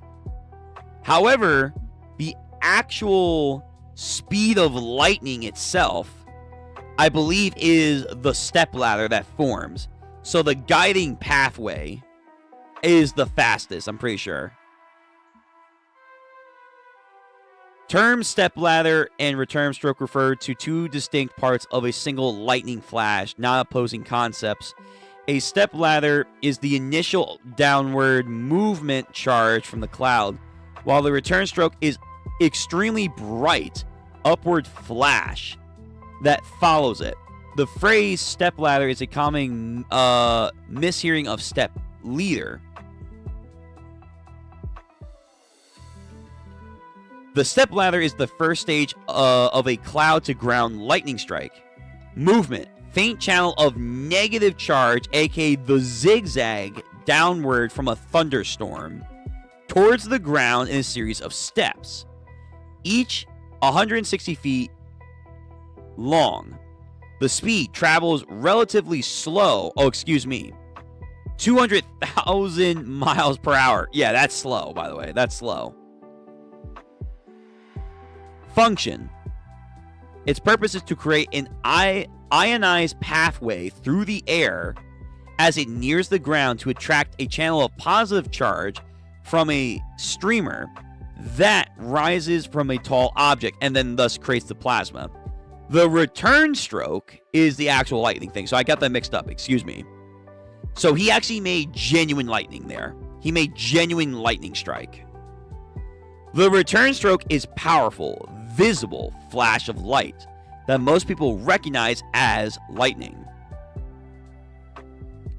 The speed. The return stroke travels at an astounding speed of 200 million miles per hour, or roughly 1/3 of the speed of light.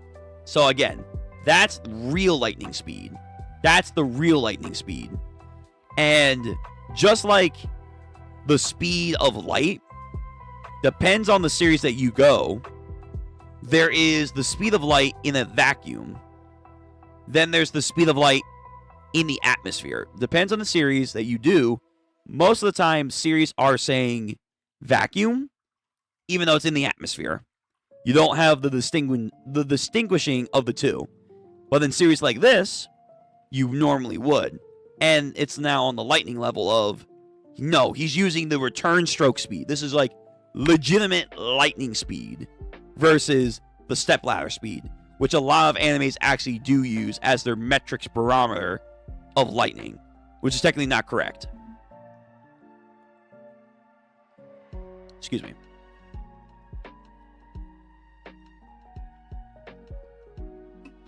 Gotta parch my throat. Make sure you hydrate.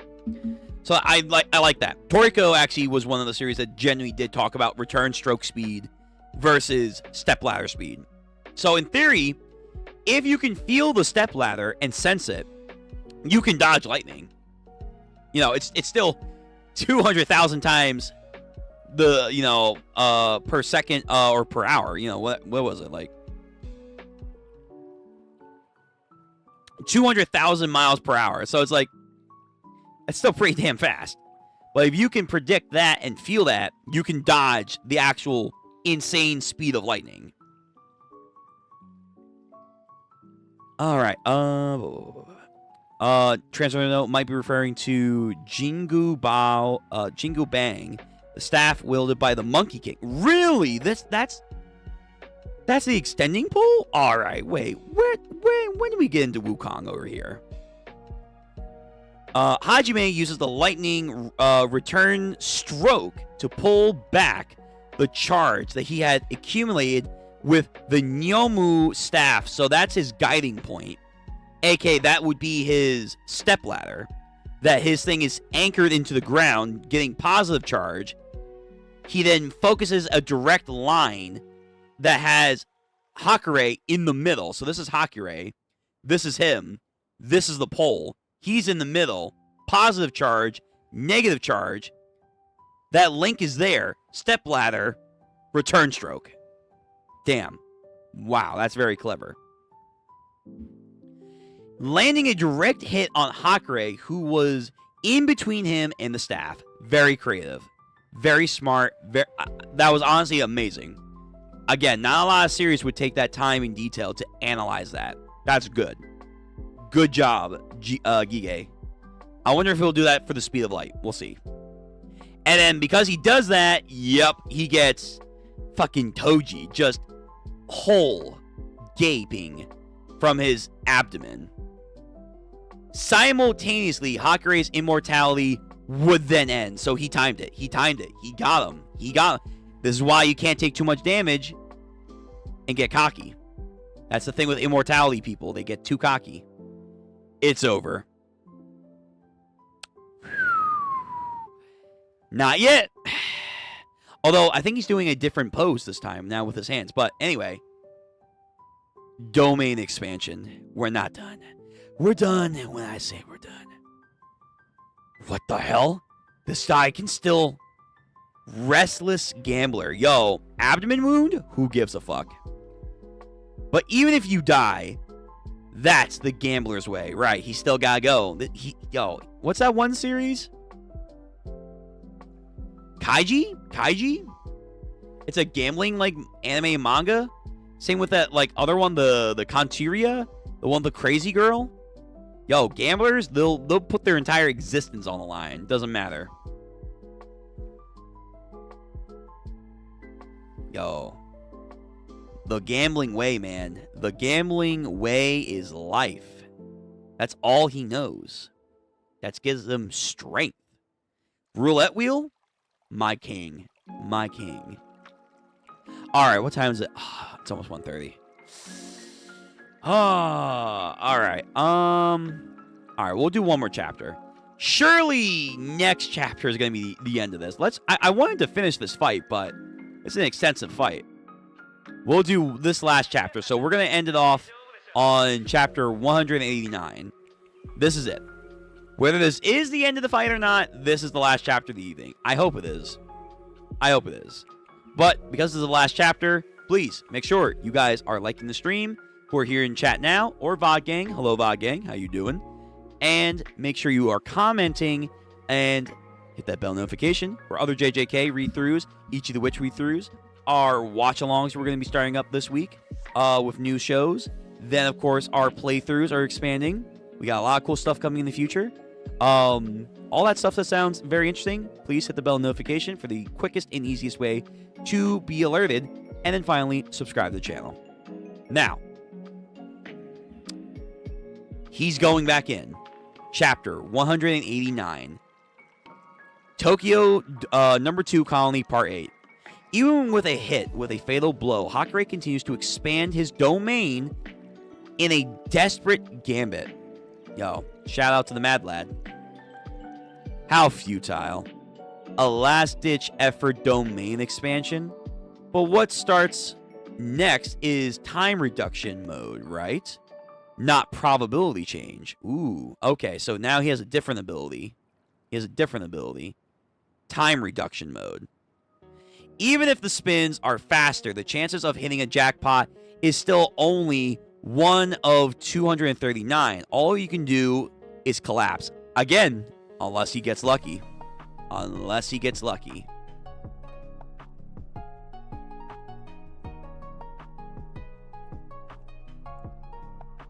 Yo, this man, he's built different. The gods, man. The gods themselves.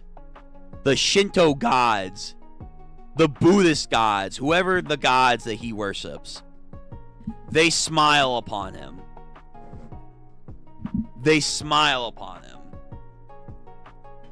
2, 2, 2. Now it's even again. So I think he's going to have a different outcome.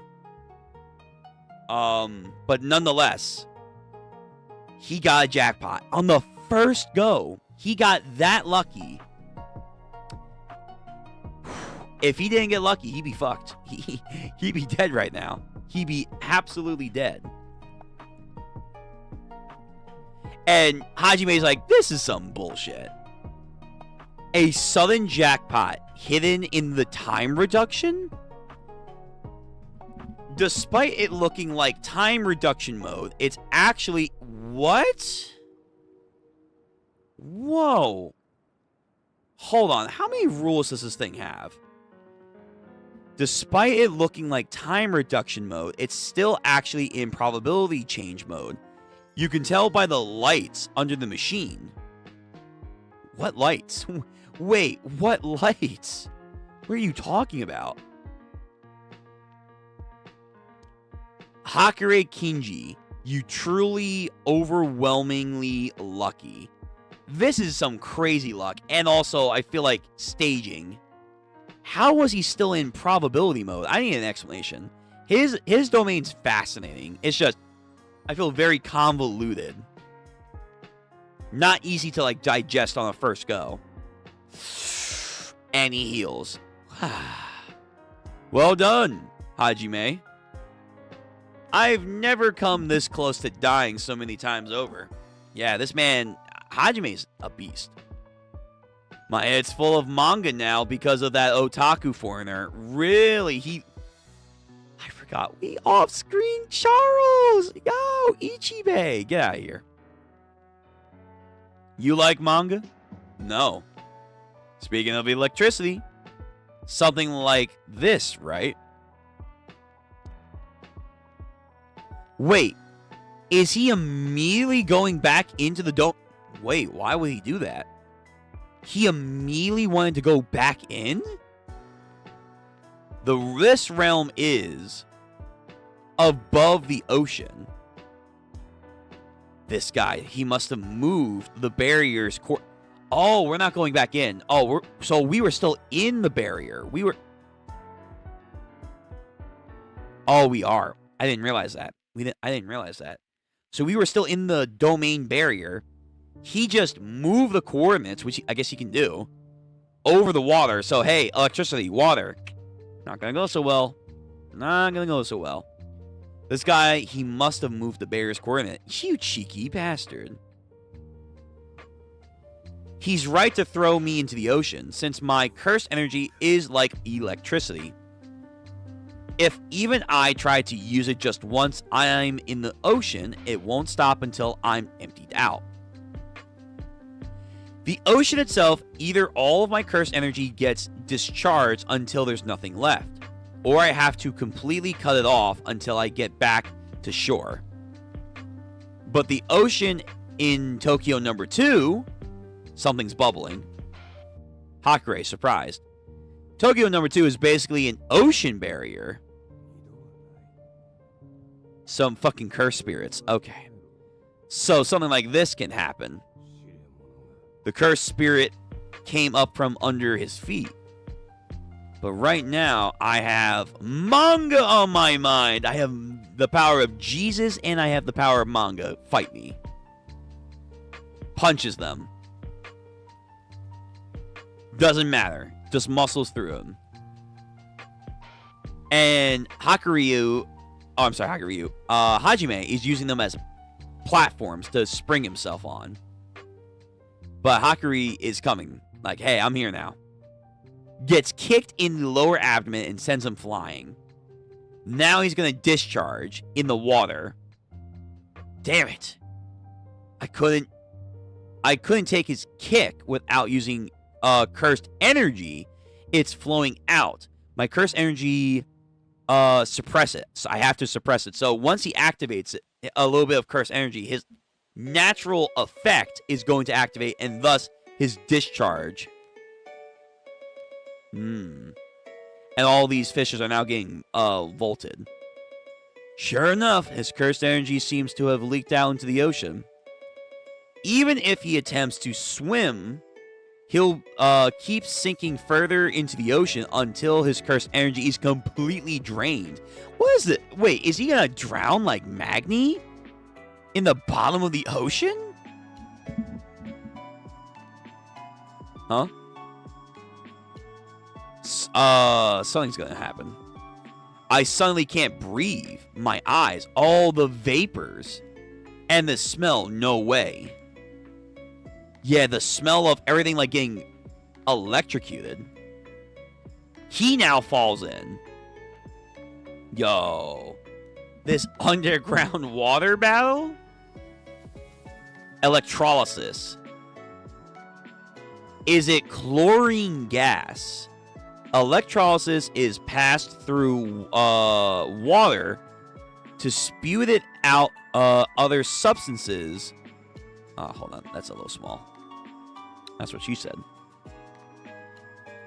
It passed through water to split it into other substances. Liquid water, H2O, splits into oxygen gas, H2O. I'm sorry, O2. Hydrogen gas, H2. A highly flammable and explosive mixture, while sodium chloride, NaCl, gets converted into chlorine gas.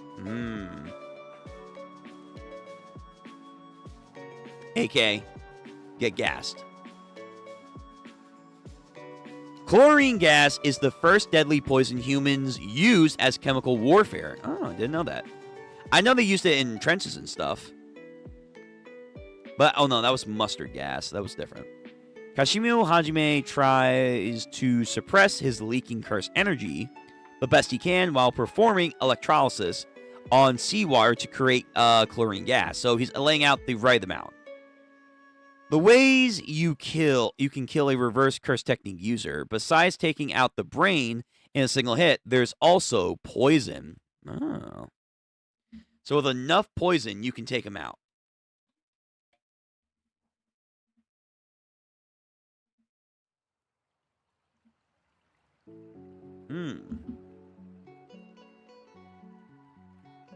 Unlike simple regrowth of the body, it takes much more advanced form of the utilization of reverse curse technique to systematically remove the source of the poison from your body. That makes sense. Also, like what Geto did to the femboy. Yes.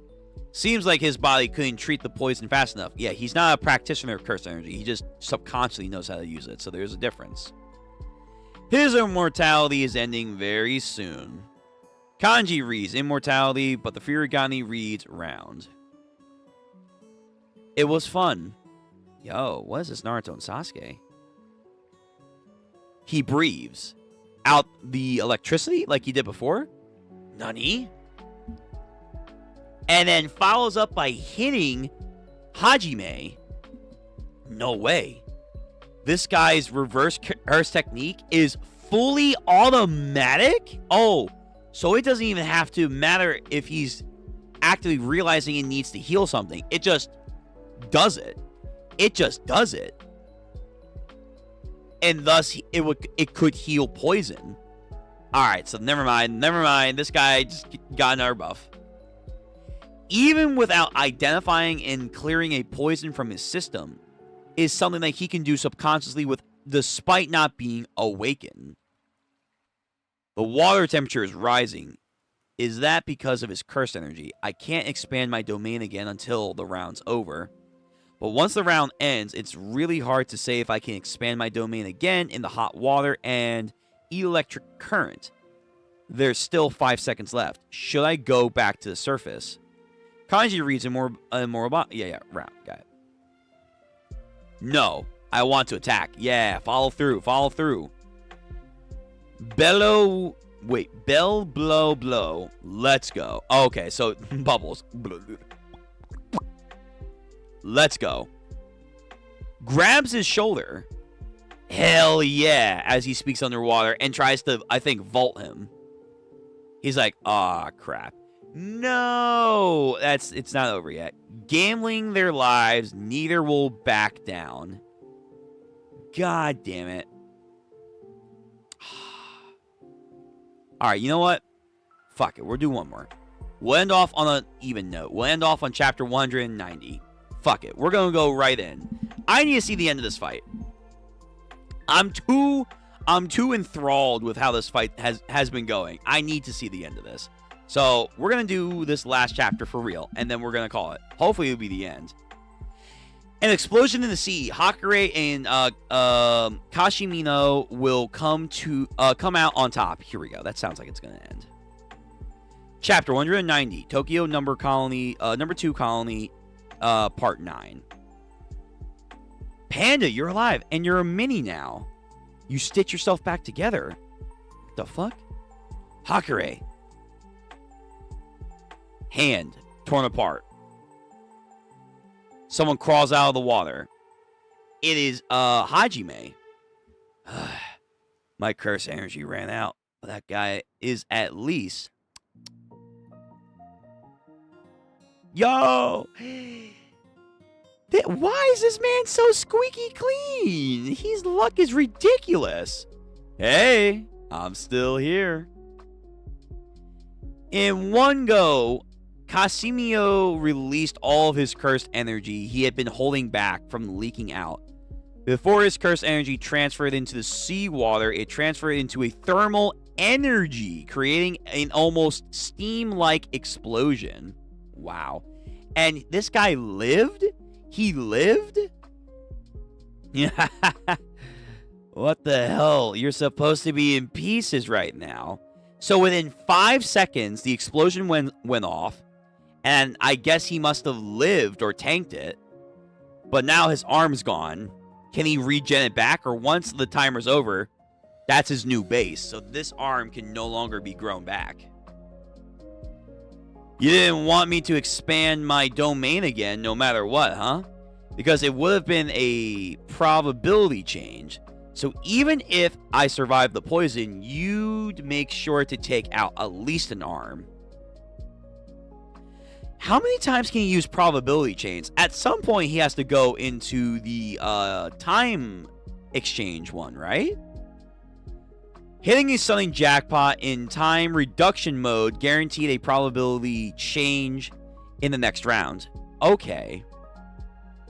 So, he was in time mode, but then he got another probability, and because he got an instant jackpot from it, he's now guaranteed another probability mode. Okay. It feels kind of weird how probability mode works, but whatever. To keep me from making the hand see. Oh, he asked to use the hands. Yep. Yo, oh my god. If this goes into some what Isaac Netero shit does, I would lose my mind. So I sacrificed my own left arm. That way I protect the rest of my body. Sure. He used an impromptu binding... What? Yo, Thor, what's going on, my man? Ichiban Yakuza, like a dragon the witch. Yes. Exactly. Exactly. Amazing that you're still up, my man. But hold on. He used an impromptu binding vow by sacrificing an arm to transfer all cursed energy originally used in protecting his arm to instead protect the rest of the body, strengthening himself against the explosion. So his infinite energy ran out. So he needed to find a way to protect himself. How do you do that? Binding vow. Take my goddamn arm. Yo, binding vows are heavenly pacts, binding vows, incomplete domains. Those are the way to do it. Those are the way to do it. They're the best in the business. No one does them better. Just hurry up and kill me already. I ain't gonna kill you, alright? If I did, those 100 points would go poof. Yeah, I guess so. Kashimino, I don't think I won that now, did I? I mean, you didn't even use your curse technique. Really? All that time it wasn't curse techniques? It was just pure lightning and electricity? Damn. Does he have a domain? You are already incredibly strong with just your manipulation of pure curse energy and your special property. How'd you know? Oh. So I was right. Ha, just an intuition. Yo, this guy is crazy. It's because my curse technique can only be used a single time. Like what? Like Kirin from Naruto? Like pure lightning? And I wish to use it against only one person, Sukuna, nothing more. Let's make a deal, Casimino. Akure. Oh, Panda. You're looking pretty cute. Great timing. This guy's now with us. He got a new ally. Wow. Huh? I ain't doing this for nothing, you know. Yeah, I know. You are persistent after all. Yo, this guy almost killed Panda, and now he's an ally. Wild. Wait, why? Let him fight with us against Sukuna. That's what he wants. Alright, so when Sukuna eventually gets out, because we know he's going to get out, and starts running amok, Hajime is going to be here being like, hey, Sukuna, lightning technique. It's probably not right. Of course it's a problem. Koha must obey the commands of their senpais. Sure. Anyway, I've got somewhere to go, so later. You two wait here. No way, it's scary. Don't leave me alone with him. Yeah, seeing how he almost killed you. Sukuna is a Koha? A player has added a rule to the calling game. Rule number 10. Players can give any amount of points they want to another player. Oh, that's I think Yuta. So we're seeing all these fights one after another literally be one after another, and like the rules that they add in. That's actually kind of cool. That's really cool. Why are you back? You're alive? Oh my god. Yo, we are recruiting people right now. Or rather, what happened to your arm? Don't worry about it. I'll explain it later.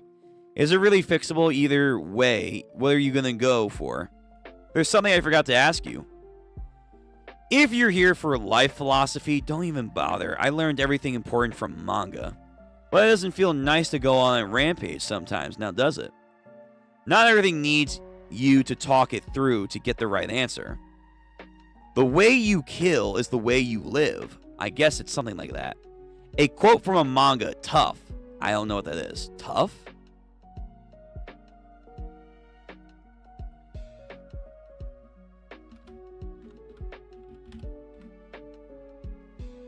I have not seen this. This gives me Baki vibes. Interesting. Okay, yeah, this definitely gives me Baki vibes. This gives me Baki vibes. When did this come out? Tough is known as a Japanese high school exciting story. Tough is a Japanese martial artist manga series written and illustrated by Teiyutsu Sarui. It was serialized in Shueisha Shonen Jump magazine in 1993 to 2023 with 42 volumes. That's not small. That's not small.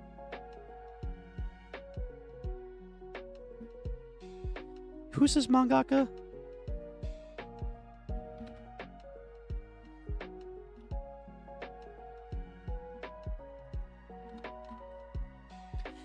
Is this Ippo? No, I don't think this is Ippo.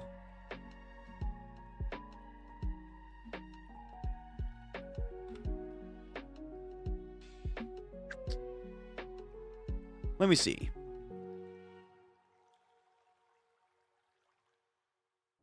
It also kind of reminds me of Vagabond's art. A little bit. Just a little bit. Let me see. What have you done? So... Konoko Tekken, Demand, Ronin, Bad Police, that sounds interesting, Thrilling Rage Newspaper Reporter, that sounds dumb, Tough Gaiden, a Tough Gaiden, Ahab? What the fuck? There's an Ahab okay, we might have to read this on stream. Is there an English? Oh, please tell me there's an English. Yo, no, there's no English? There's an Alexander... Alright, wait, we might have just found some new manga, boys. We might have just found some new manga, boys. Hey, yo, alright, we got some manga ideas. We got some manga ideas to read. I gotta find some English, though. Gokusai, Tough, Zig, Devil, Rika... Oten, Look Up. I think I've heard about... Or, I'm sorry, Lock Up. Never mind. Dog Soldier. Is that Rambo? That looks like fucking Rambo. Okay. Tough Gaiden, another Gaiden. Sacred Gensai, Dokuko, The Hard, Okiwari the Visitor, Goku. This guy's done a lot. Soul, Raging Newspaper Reporter, Warriors of the Sea, Jungle King. All right, this guy's got some interesting manga. We might have to read some of these. We might have to read some of those, for sure. All right. The way you kill is the way you live. I guess it's like that after all. What's it called? What do you mean? Your manga. Tell me about it. Tell me the name. I'll buy it and take a look. Yo, he's got a fan. He's won his favor. Maybe you've misunderstood. I'm a newcomer who hasn't even debuted just yet. I've never published any takobans. Won any awards? Not yet. Bullshit. Please don't. Please, that hurts. What are you doing? What's a newbie worrying like that for, huh? Go draw. The time for killing each other is over. Just imagine you've already been killed and get yourself drawing again, alright? That's easier said than done. The Witch Girl? Hakuri-kun. Nishiami. Whoa, a magical girl. Ah, here we go. Sorry, but let me be blunt. Did you get 100 points yet? Oh, I've got the real thing, huh? So far, here we go. Here are the points so far. First one. Allow players to transfer transfer points to prevent curse technique removal. So Yuji did that. Number 2. Allow players to withdraw from the culling game by using their 100 points to let a substitution take place. Right. To rescue victims of the culling game. So we already did that. This would then be number 3. Disable the jamming electronical signals in the culling games to understand each other's colony situation before adding number 4. Number 4. Allow free entry and exit of colony to rescue victims of the culling game. Right.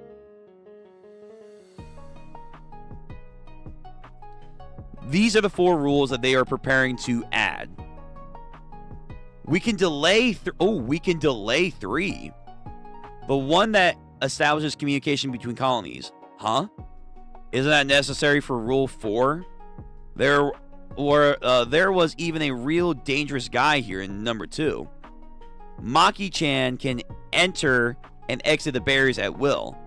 And with the help of Mei-san's younger brother, we can solve the problem of 3. Really? Oh, the crow kid. The crow kid. Yeah, and we can get Maki. I never even thought about that. We can get Maki. Hold on a sec. How is the Zenin able to get through the barrier? That's because she's become what? Yo, she's become something. Yo. She's become a monster. That's awesome. Yo, she's leveling up, boys. She's leveling up. November 14th, 3:05 p.m. Sakugari Colony. So we are going to get a Maki. We're going to get a Maki fucking colony fight. You've changed, Maki. Look who's talking. This is Shirami Tunnel by 1416 Shirami. Okay, something like that. Noritoshi. Have we seen this guy? Noritoshi. I don't think we've seen this guy.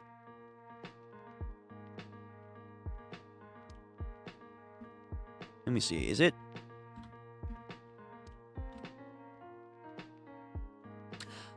It is that guy. I would have never guessed. It's the blood dude. Yeah, not Chozo. Oh, shit. Noritoshi. You've become stronger, and I've only fallen behind. You've fallen massively behind, my good sir. You've done, like, almost nothing for a while now. The position of the Kamo family head has fallen on to someone else. As a bastard son, I can only be discarded. Sucks to suck, man. I personally think you're better now, especially compared to the depressing haircut you used to have. Huh. Same to you. Nah, she was better. Physically wise. Right now, most of the dangerous sorcerers and curses have been taken care of, really. After leaving the colony and meeting with Yu, it's best to hurry on to the next colony. That guy was involved in my personal affairs before. You sure it'll be alright? Those two siblings are famous and scheming after all. I think they call it diversifying risk and making upfront investment. The hell are you talking about? Oh, something's happening. They felt something. Yo, I'm Kogani. The death match known as the Culling Game is underway inside of this barrier. Once you step in, you're a player too. Knowing that, do you still want to enter the colony? Shut up. Or I'll kill you. What am I looking at? An unknown curse descends. Alright, I guess this is a good place to stop. Very nice. Very nice. Okay. So, we have a new fucking curse entering the scene. And Maki and them are going to have to fight it. Whatever this thing is. Whatever this is. One of Kenjaku's, I'm sure. Okay. It is almost 2 o'clock in the morning. We've almost gone for 4 hours for Ichi, but massively so for JJK. 2 hours and a half in particular. Okay. This is a good place to stop. Yo, thank you all for coming out for the stream today. What a great fucking discussions we had earlier for Ichi. I know not a lot of guys are here for JJK, or they're not up enough to be here for JJK. In the future, hopefully we'll get better at the time placement. But for right now, I appreciate anyone that comes out here during their own little time zones and stuff. Much love. And it's recognized. Alright. I'm going to head out. These chapters were crazy. I'm liking the Culling Game. I'm liking it. Is it Shibuya level? I think it's missing something. I don't know what yet. Maybe some more stakes? Some more death? I don't know. But these fights are really good. They're really good. Alright, lads, ladies, and everything in between. Yo, Thu, you were still here? Yo, Thu. Then again, the other day, you stayed up until like 3:30, 4 o'clock in the morning. So, you know, you do you, man. But I much appreciate you guys staying here until the very end. But, we're going to call it a night. Everyone, please like the stream, comment, and subscribe. Until next time, we are going to be finishing the Fate Remastered this week. Hopefully maybe even getting up the poll for the new gaming stuff. And we're going to be starting a bunch of new things for anime. Mainly One Punch Man. Mainly One Punch Man. Stay tuned for that. We're probably going to do it Wednesday. And we have JoJo's Part 8. One Piece is back this week. Then we will hit the ground running again with Ichi the Witch Sunday. And JJK, as long as nothing's on break. Cool? Alright. Stay tuned for announcements. And I'll see you guys next time. Later, alligators. Is my camera zoomed in, actually? Hold on.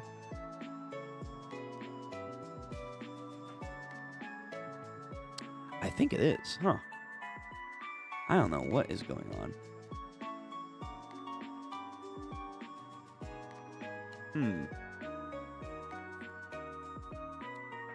That's weird. Alright. Well, whatever. I gotta fix my camera setup. See you guys. Have a nice one.